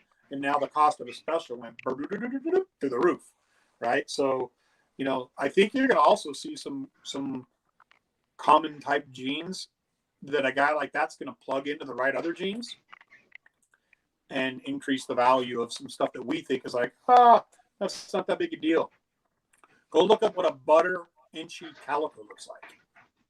Not something you see of that combination. You're radical to me, So there's a lot of cool stuff. That's what's great about the ball python thing right now. There is no end in sight. There's no getting an opportunity to be bored because it's constantly moving forward. And I think that's what I like about it so much. There's not this stop sign that says, I've kind of done it all. That's not the case. It's not even close yet to being at its point. I mean, when you talked about sunset, what about a sunset double head ghost pied head hypo? Or a clown pied I mean, the stuff that happened, guys are doing quadruple heads now. I'm just trying to one of the most amazing snakes we saw from a breeder that we had up here, which was Miguel from Always Evolving Pythons, is that sunset clown. That thing. Yes. It's stunning. Insane. Oh shit! Thanks, Dragon. Insane. Oh snap! Yeah, appreciate that, Dragon Whisperer, for real. I'm pretty excited about some of the stuff I got going in the future, and just gotta wait time and see if I stick it out. You wonder some days when you're doing this ball python thing, and it's a lot of work and a lot of money for a very low, return overall in the beginning. It takes a long time to invest to get where you're going, and what you spend now, by the time you get it grown up, you're not going to make the same money back as what you paid for that snake when you bought it. Yeah. It's just the way the ball python game goes, but you'll still make good money if you get the right genes. I learn, I've got some guys that have helped me out quite a bit. I've got some good stuff in my collection. I bought stuff from Snake Eyes Exotics, Justin Kobloka, Jason Amos out here on the West Coast, and that guy's just like a ball python genius, and he's got crazy stuff coming right now. He's got 2 clutches. He said the best clutches he's ever had, so I can even imagine because I've been to his house. Jimmy Cruz down there, Ball Life, that guy's got just crazy combos, and he doesn't specialize in clowns or pieds. He's, just all these different crazy bright patterning things, a lot of 4-gene animals. So it's kind of cool. Nick at Renowned Reptiles is where I got the pied head clown, the clown head pied stuff. I do have a female pied 100% head clown as well, which I didn't mention. But he's got me into that stuff. And then, plug in what I've got from Jason Amos and these other guys. into that. So I'm bringing this high-level breeder's product and this high-level breeder's product and putting it right and injecting that into house pythons. So pretty cool, man. You know, it's what keeps me excited, keeps me going. I love every day opening their cages and watering them and looking at them and bopping them in their heads and telling them to get the hell back. But there's a lot of people that's out here that's in the hobby and think that, like, you know, like this is like the whole thing, even just doing like YouTube channels, breeding snakes, it's a marathon. It's not a sprint. You know what I mean? You're not going to see no, like you said, it's going to take a couple years and stuff before you start to see the fruits of your labor. The truth is, if you're a small guy like myself, you know, and I'll say a small guy is going to be 100 animals and under, you're not going to catch those guys. And if you focus on doing that, it'll drive you nuts and cost you a lot of money and have you making decisions that constrain you on space, time, and financial. Take what works, stick to it, and enjoy it. Those guys are going to do stuff to a different level because they are a race to the finish. They're trying to race to that race line that I got a guy here in Jackson, SOS Amador, that I bought it's where the red stripe hit clowns from. It's where the vanilla fire hit clowns from. The blackhead hit clowns from. That's SOS Amador. The guy's name's Stan Ordonez. The guy's a doctor. He owns a doctor practice. He owns a whole doctor's office and does ball pythons on the side. And he's like, it's a race to the finish right now. You can't keep up with that. By the time you get your fire vanilla raised up, they're already doing 5 things different. So pick your project that you like because you like it and stick to it and enjoy it and enjoy what you produce from it. You know, so some guys, talk about spiders. I think that's a great topic to bring up. Spider ball pythons. Oh my God.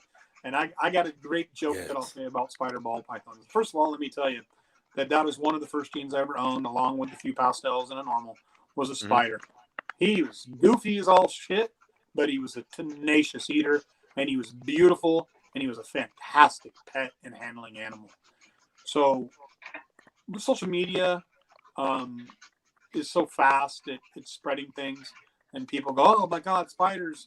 The only thing with spider you don't want to do is breed it to another spider. But there's nothing wrong with the animal. And this is the part where I make a joke. We all know a buddy got a head wobble, and his ass does just fine. Right? There you go. We all know a buddy with a head wobble, and he get along. Right? So that's a joke that I came up with. Hey, spider's a beautiful ball python. If you're into breeding, they look visually fantastic. You're not going to get as much money for stuff that has spider in it. There's nothing wrong with that. Still a beautiful morph. They make great pets. They're some of the best eaters I've ever had. And one of my favorite snakes I own right now, that I should have gotten rid of her because where I'm headed is an you can add spider in a lot of stuff. Like his BPL has shown me, we looked at him, and like the stuff that spider does is crazy. Oh, there's just a couple paints, of course, you can. You know? But there's a few things. I mean, you can't do spider, of course. I mean, there's other genes to watch out while breeding spider, and anything spider woma. You don't want that together. Yeah. So no woma, no hidden gene woma. None of that goes to a spider because they all have the wobbly thing. But not every spider has wobble head. Some of them has 0 wobble head. And again, some of them don't even have a wobble head. I call it goofy head. They're like acrobats, you know. They're all upside down when they go to come out of the cage. But I'll tell you what, you throw that rat in there, and they are laser bam, and they live just fine. So, you know, if you're checking this thing out, don't be discouraged about spider ball pythons. Don't listen to the white noise. You like a spider? Go get you a spider.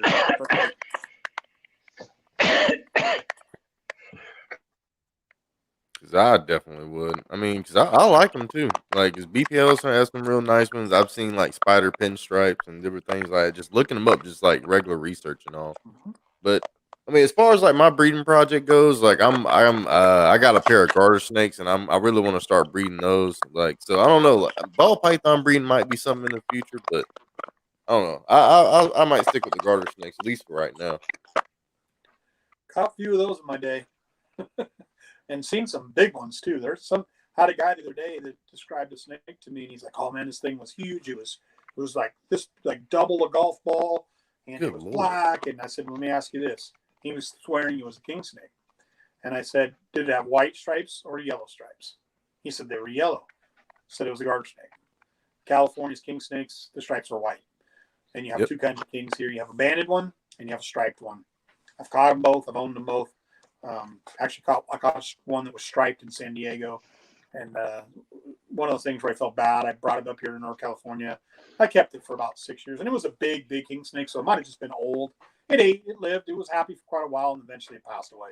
I think it just got old, but it bothered me later on because I'd rather let it have passed on its own in the wild instead of in my captivity. Over the years, I haven't had a lot of ball pythons pass away. I have had a few small ones that I purchased from somewhere, and they didn't last very long and passed. And I've had one adult inchy het clown that I bought from a guy as a breeder, had it here, I bred it. She was eating. In fact, this snake, I didn't even like the snake because you couldn't even open the cage. She's going to not get eaten. I had to put a shield and just barely open the cage and drop the shield in there, and then pull the cage open, drop the rat, and she ate frozen. So that part was easy. And then close and lift up. If I didn't do that, she was. And you see these videos where people's snakes are 4 foot out of the cage. She's so fast and so tenacious. Well, she actually ended up passing away not too long ago. So I replaced her with another inchy female that actually is a 100% triple head. So we increased, but it's one of the few that I've lost over the years.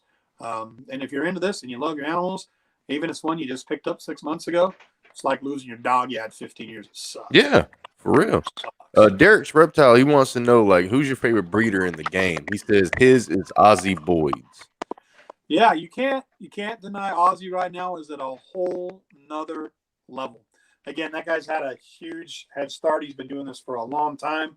He started the right way, going massive genes and high end to high end. So, you got to say right now, I mean, if you really had to look at who's out there just next level, now there's a lot of breeders we don't know about that aren't on Morph Market, and they're not really socially active where we see them. But you'd have to say right now that Ozzy's between Ozzy and Justin, you're number 1 and 2. If you had to say a small time breeder, Ozzy's definitely number 1 because he's just a one-man show doing his thing. And Justin's, I mean, that guy's got a ranch now with employees, and it's a gigantic facility for ball pythons. Where Ozzy's still just, he's just Ozzy. And that's pretty cool. So he's definitely high next level. The stuff he's doing Desert Ghost right now, anything Orange Dream mixed with Desert Ghost is just freaking ridiculous. Leopard, Orange Dream, Desert Ghost, any combos like that are just insane right now. Yeah, Ozzy's at the top. There's no doubt. Thanks for talking about Michaela. I was a heavy metal guy, and I love Ozzy Osbourne, so the name's cool. Yeah. Yeah, for sure, dude. And that guy's he's next level ball python breeder for sure. And you know what? Because of his name and what he's built, he's getting an insane dollar for the same. Like if I sold the same animal, it'd be worth half of what that guy's getting for it. So we're supposed to be having Brian Cusco up here too, coming up soon. Yep, on the 16th. But anyway, back to what you were saying about like the people and stuff like on like that's not on Instagram and things like that. We were talking about that a couple days ago, and they were like, "You never know; those would be the people that might have those worlds first, like we were talking about. That you never know that's out there." I got one. I got a world's first. She is goofy as a shit bug too, but I have a world's first. It's pretty cool. Pretty cool. Which one is it? Born. She was literally purple and pink, crazy looking thing. She's a female. I've kept her. She's a holdback, and she's part of the hidden gene Woma family. So that's I think where the goofiness comes from. She ate today, so I would try to reach in there and not get bit because she's a little feisty as of late. But she is a super pastel hidden gene Woma calico orange dream. Pretty radical powerhouse female. Wow. And she's just reducing out, fading out. Her mom is a hidden gene Woma pastel. And I make a joke. Actually, I'm looking right down at the mama adult's rack, and it says on it, pastel hidden gene Woma het motherfucking anaconda. So, the mom is het anaconda. She's this weird looking ball python of anything I've got. She actually has a square, very square face. And it's just something different than everybody else. Her name is Connie for anaconda. I joked, my buddy gave me the snake. He goes, "Hey, here, take this one. I don't want it anymore. You can make soul suckers with her or whatever." And I'm like, "Oh, good. cool. She looks radical. I really had no idea what the potential of the Hidden Gene woman was. But you stick some Orange Dream to it, and it goes crazy. I would like to maybe do some Mojave to it or something like that. But world's That's first. crazy. I got one sitting up there in the rack, and doesn't always mean they're the best looking snake. It just means you got a gene combo that there really isn't another one available out there. But you Oh, just, yeah. like, you just never know. I mean, that might be like the new thing. That might be the hottest snake on the market right now. Yeah. I think right now you're going to see Sugar and Calico really take a rise. They've been an amazing visual snake, but now guys are mixing Sugar into Clown and really seeing what it can do. And, there's a lot of, like I said, there's some simple genes right now that people are overlooking. Special was one of them that has been overlooked. And all of a sudden now you go to try to buy a crystal ball python. It's double what it was with no head in it. And it's just because you're going to use that to make a head, right? Mojave, I think one of the best looking visual snakes on the market. Doesn't hold a lot of value by itself. Nope. Want to see a radical Mojave? I'll show you. I got a radical Mojave. Hang on a second. I'll grab this little dude. I showed you my super Mojave. I got a little radical Mojave. I have a Mojave Clown. This guy, this little dude, and he's just been a powerhouse eater. So we'll see here if I can. There you go. Oh man, look at him. So that came out.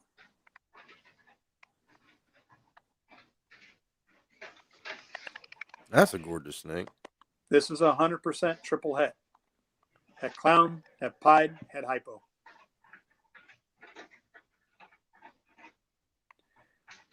And compared to my other Mojave, his markings are very white.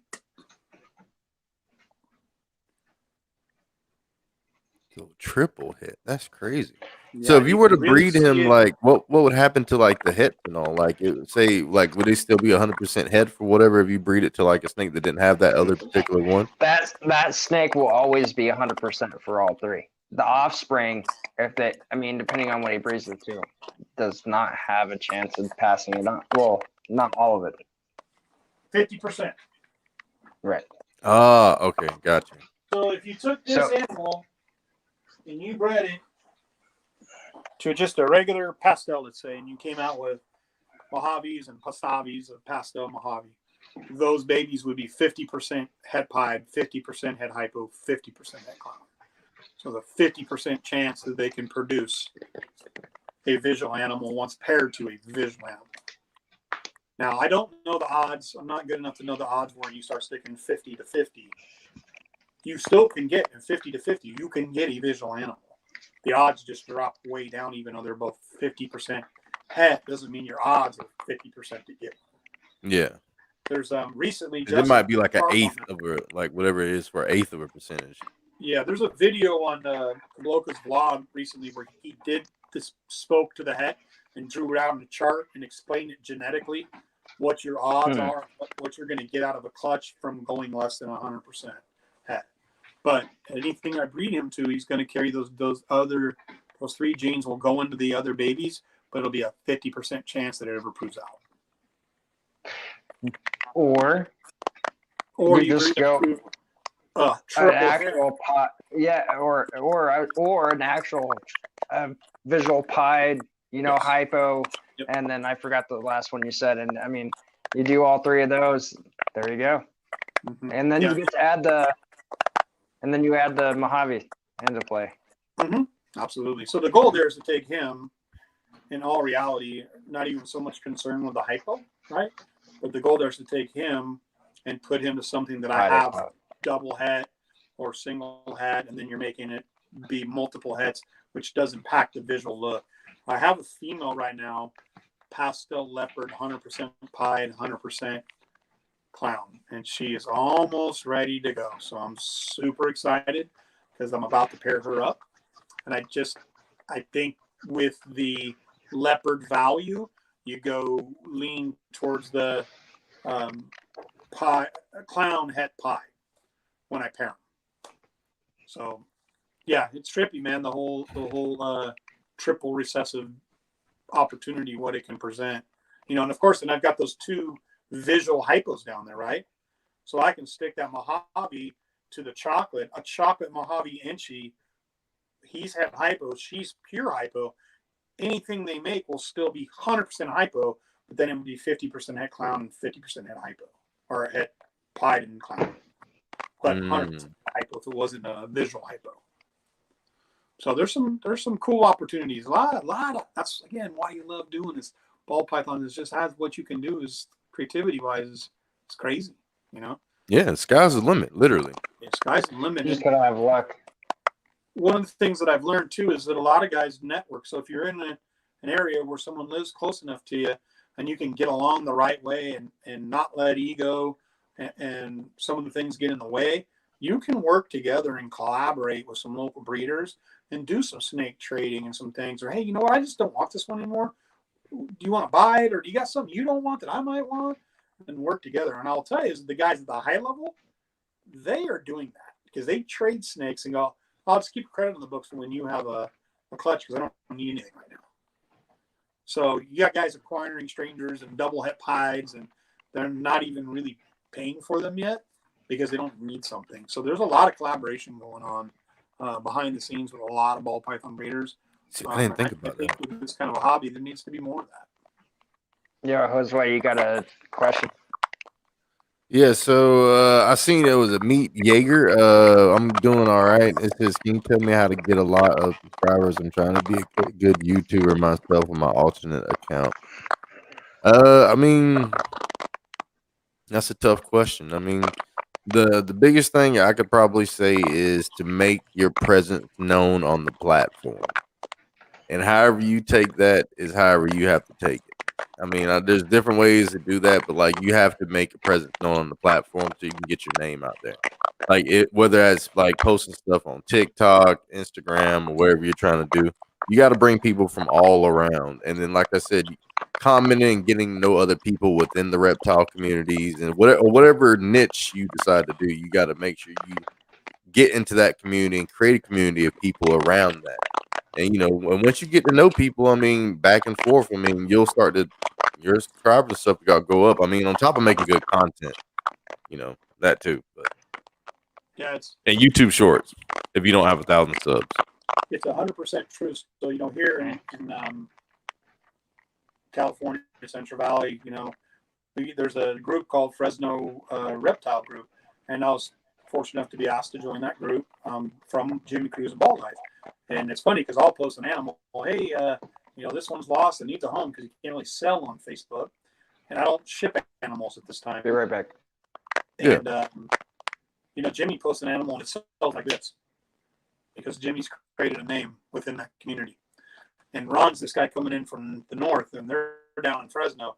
And it's going to take a little while to build that trust for them to see the quality that I bring to the table and understand that a big part of the animals I have here are from Ball Life genetics. So, you know, I like that I have a good combination of genes from a good combination of breeders. And I've got some pet shop scores and some Craigslist scores because I just never stopped looking and I ended up running into stuff. Recently, I went to, we'll talk about scores, like your score, right? I busted out the mahogany pied earlier. That was an absolute steal at $250 for a female. Yeah, it was. That was crazy. So the other day, I went to a local pet shop, and they just got a pied, and they just had it for like a day. And I said, "Sex that thing." They go, "It's female."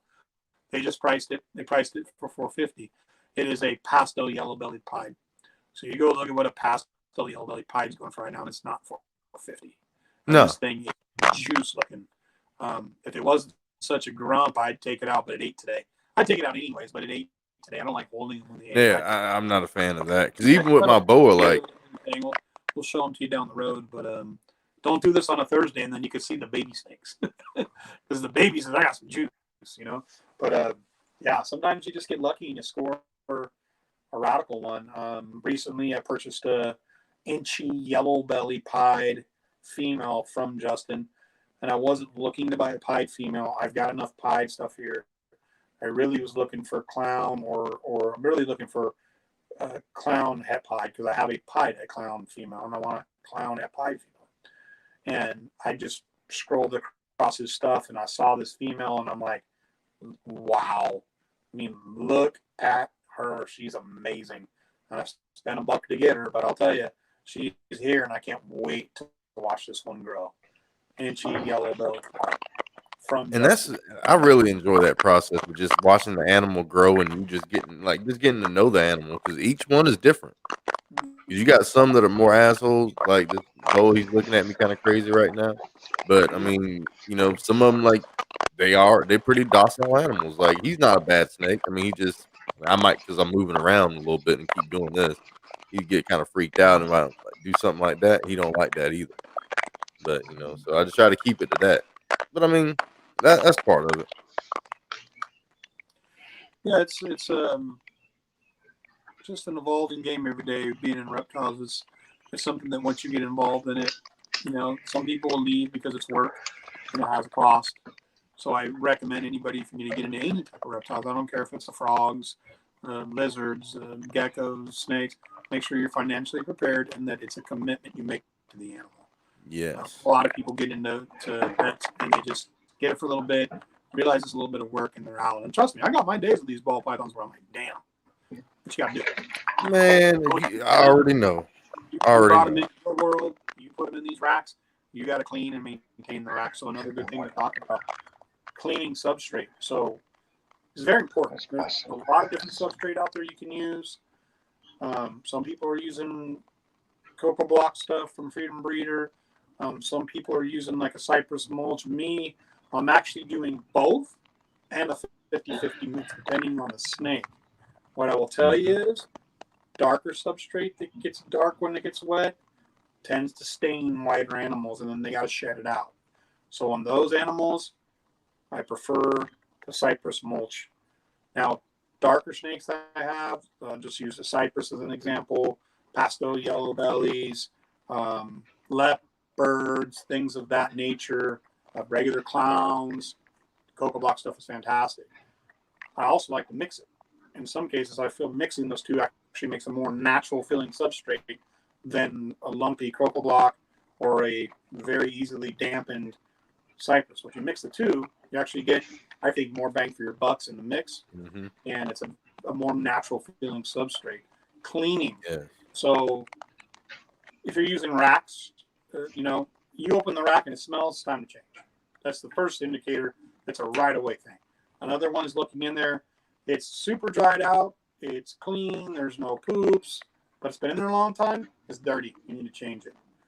Other snakes of mine like to live in the water like they're a serpent. I just changed some cages the other day. I opened one today. They're completely saturated and soaked. Those need to be changed. So staying on your substrate is important, and I'll tell you why. I had a pied that's recovered now, female, and she bred once, gave me a dud clutch, so I've got nothing from this animal at this time other than work in a lot of years. But she was in our visual cage. We actually bought the snake. It's one that my wife liked. We got it for her. It was out there in a visual cage in the room. We keep the cage clean. Things can get away from you pretty quick. And she got a scale rot on her belly. Now, cage is pretty clean. I just checked it recently. I think it was just a bad shed because she was in that kind of a cage, which is less humidified. But she got some scale rot on her belly, and it, from 1 day to 2 or 3 days, rapidly got infected. And really, I was depressed about what it did to this animal. Again, this has to do with substrate, right? It wasn't as clean as it should be or changed, even though it looked clean. Sometimes it can look clean. You just need to change it. And that's what I'm getting at. So when that happens, you're going to have to treat that animal. There's some stuff you can look up on YouTube, how to treat an animal. I recommend looking at that stuff. There's a couple different ways. But, antibiotic ointment works good on snakes if they have sores from rat bites, or in this case, scale rot. And another thing to do is you put them in a very lukewarm, and I mean very light on the luke side, luke light, warm, and then you put a little bit of betadine in there, and you let the snake take a betadine bath, and that's to clean the infections out. And anytime you have anything like that with a snake, any redness around their face, their nose, they get infections from dirty water. I change the water all the time too, change the substrate all the time. But if you ever have this problem with your snake, you want to go ahead and remove all the substrate, and that's when it's time to use paper towels. And paper towels, you're going to have to check more often while that snake's in recovery until it heals and sheds a few times, because paper towels get wet very quick, and they also can get dirty. So But you don't want substrate in your cage. If your snake's had infections, you remove that, go to a paper towel system until the snake is healed, and then go back to your substrate later on. But that's something, it's a little bit of some tips on animal care. If they do get infections, I mean, they can get one scale rot. That's all it took. That's probably what happened to my pie, and I didn't catch it. And in just a few days, it spread quick.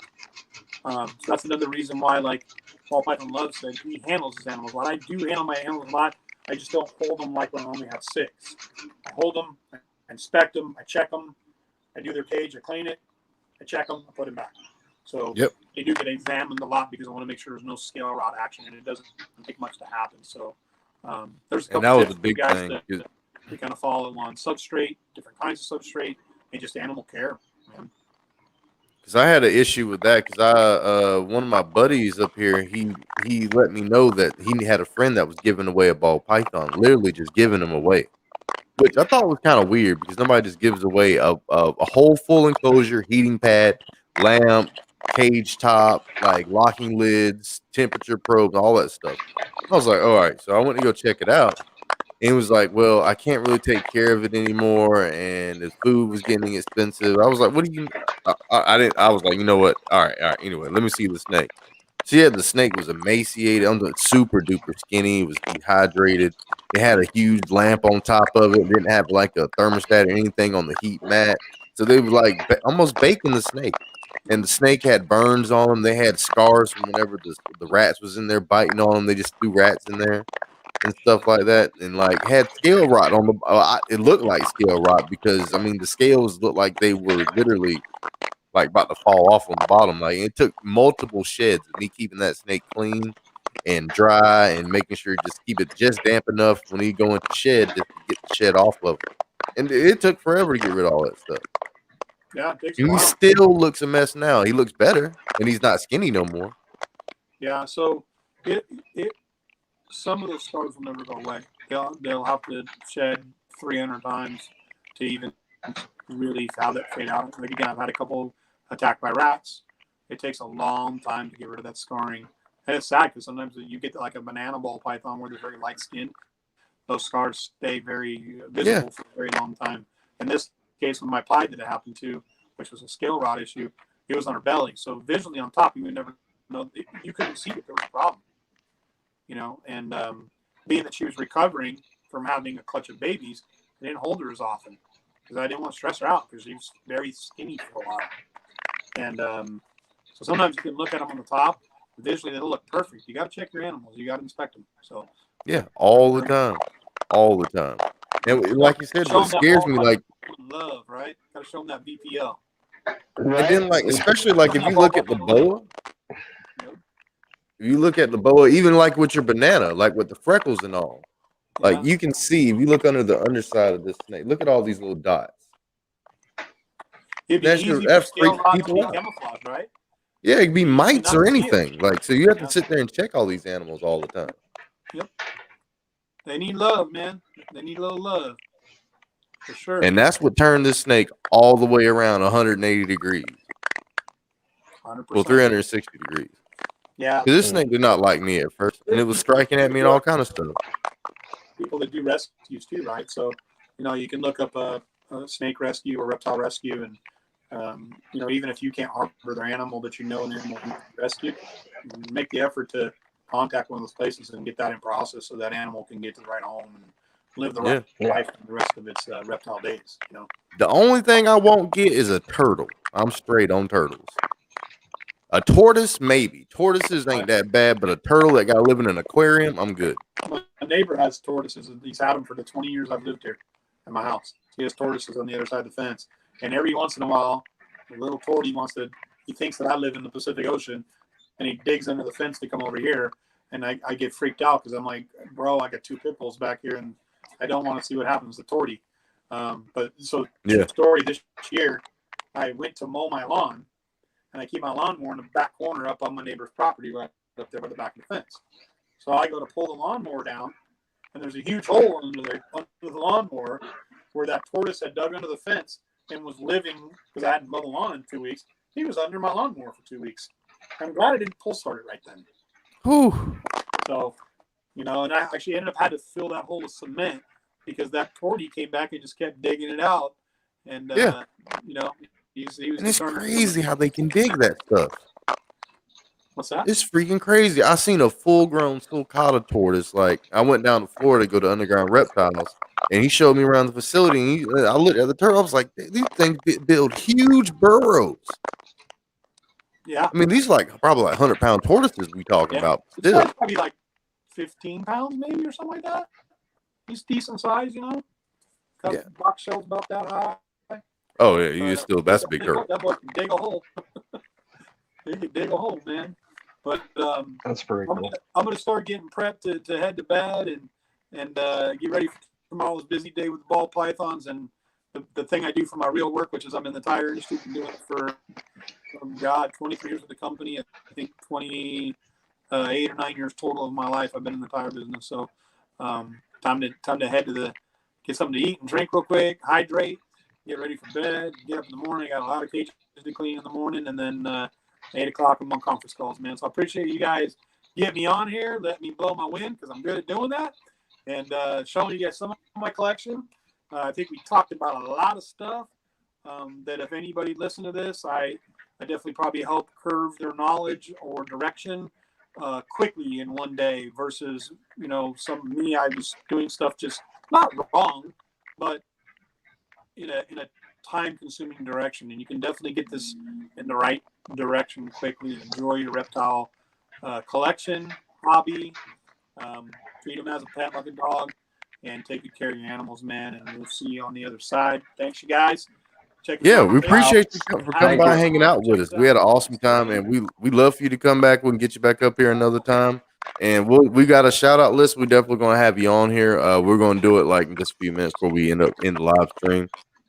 So you guys can see it. Well, actually, I got to upload the new one on there. I got your name on there. So we'll do that in a little while after you leave. And yeah, like I said, we appreciate you coming by and dropping all this knowledge and all. It was a good time hanging out with you. You know, you guys are the first people in the ball python community or reptile community, I should say, to reach out to Ron Howe and say, hey, come on our show. You probably didn't know the speaker that I am. So you got a little more than you expected out of that. It was awesome. No, that was kick ass. Yeah, that's what I'm saying. Like, that's what we're here for. Like, we're here to learn more about reptiles in general. I'm pushing 50 now. I'm 49 years old. I'm lucky to be here. So I try to share anything I can with people. About a year and a half ago, I was almost taken from this plant a little too soon. I had a heart attack with a 99% blockage, and I survived it. So if I can pass my knowledge on and help anybody, I try to do that. And, you know, it's just the good old boy that's left in this guy. And, you know, anybody I can help or have fun with or shoot the breeze with, I'm all about it. You know, I like to party. I like music. I like snakes. I like guitars, and I love to bass fish. So hope you guys enjoy some time with Ron Howe. We'll see you guys on the other side. And next time, if we hit it up on a non-Thursday, then we can check out some of the babies at Howe's Ball Pythons because we got some good ones to show you. For sure. Peace out, y'all. Have a good one, brother. Man. See you, man. Thank you.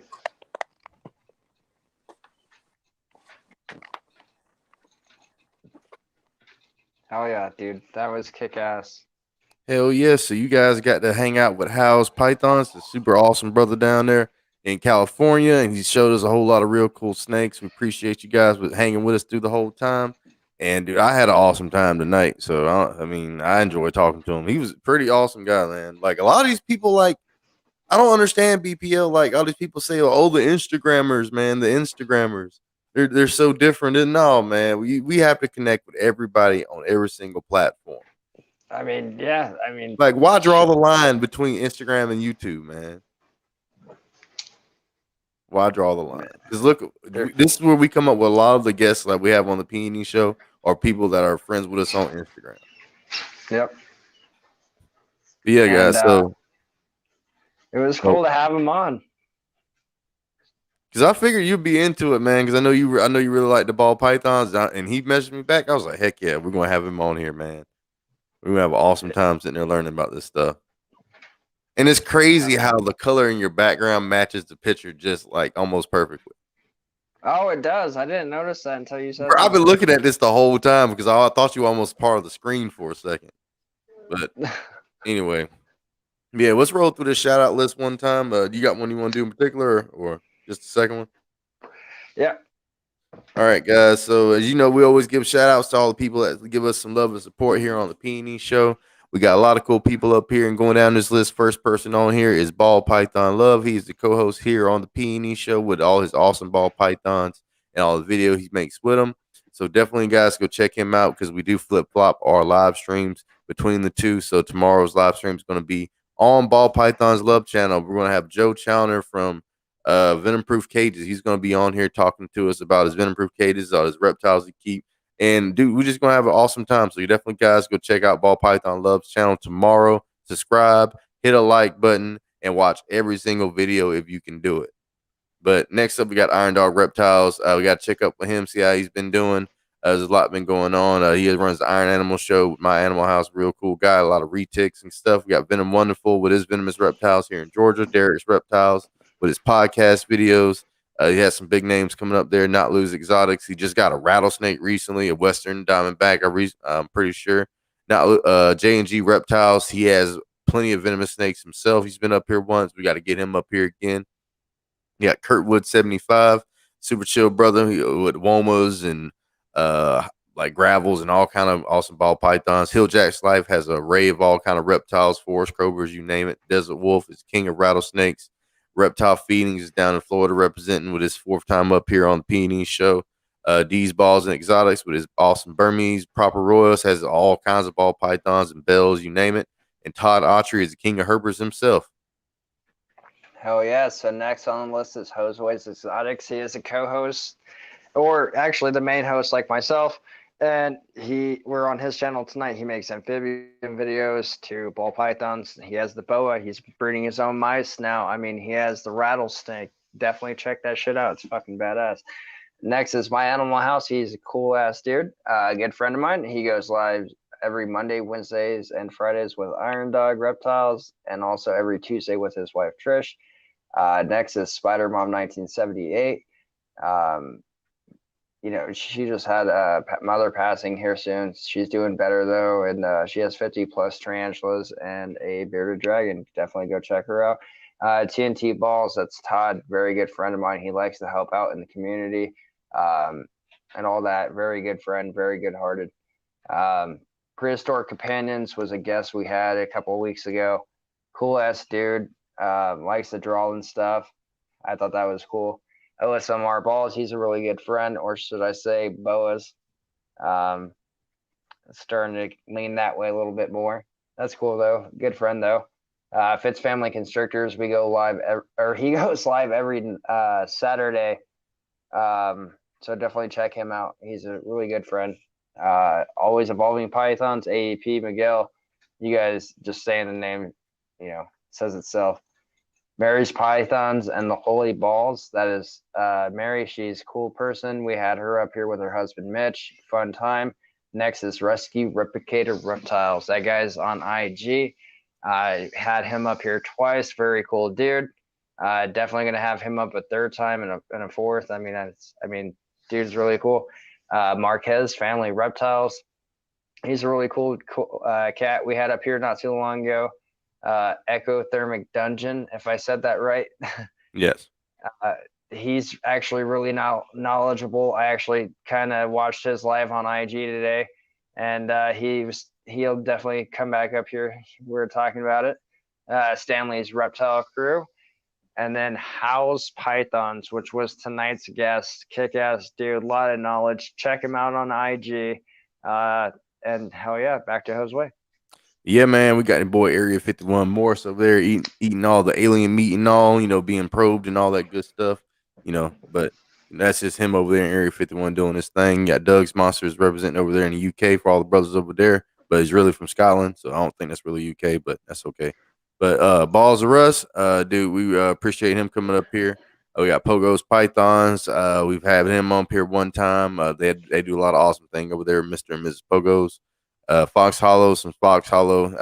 I actually watched one of his videos today with his bull snake, and Dragon Whisperer. He's another fourth timer up here on the show, so we definitely appreciate him coming up here. He's helped us out a whole lot. He's filled in for us certain times, and give us live feeding videos and all kind of awesome stuff, dude. Like, so we really appreciate Dragon Whispering. He's always doing super chats in here. So I mean, we appreciate every single super chat we get. Like, you know, all this stuff is going back to me and BPL and all our snakes and stuff we got going on here to help fund our channels and help fund everything we do on YouTube, which is the majority of what's all that stuff's going to, feeding the animals and all that good stuff. So we appreciate that. And Moreno Morphs had him up here twice. If you guys don't know, that's what the different colors represent.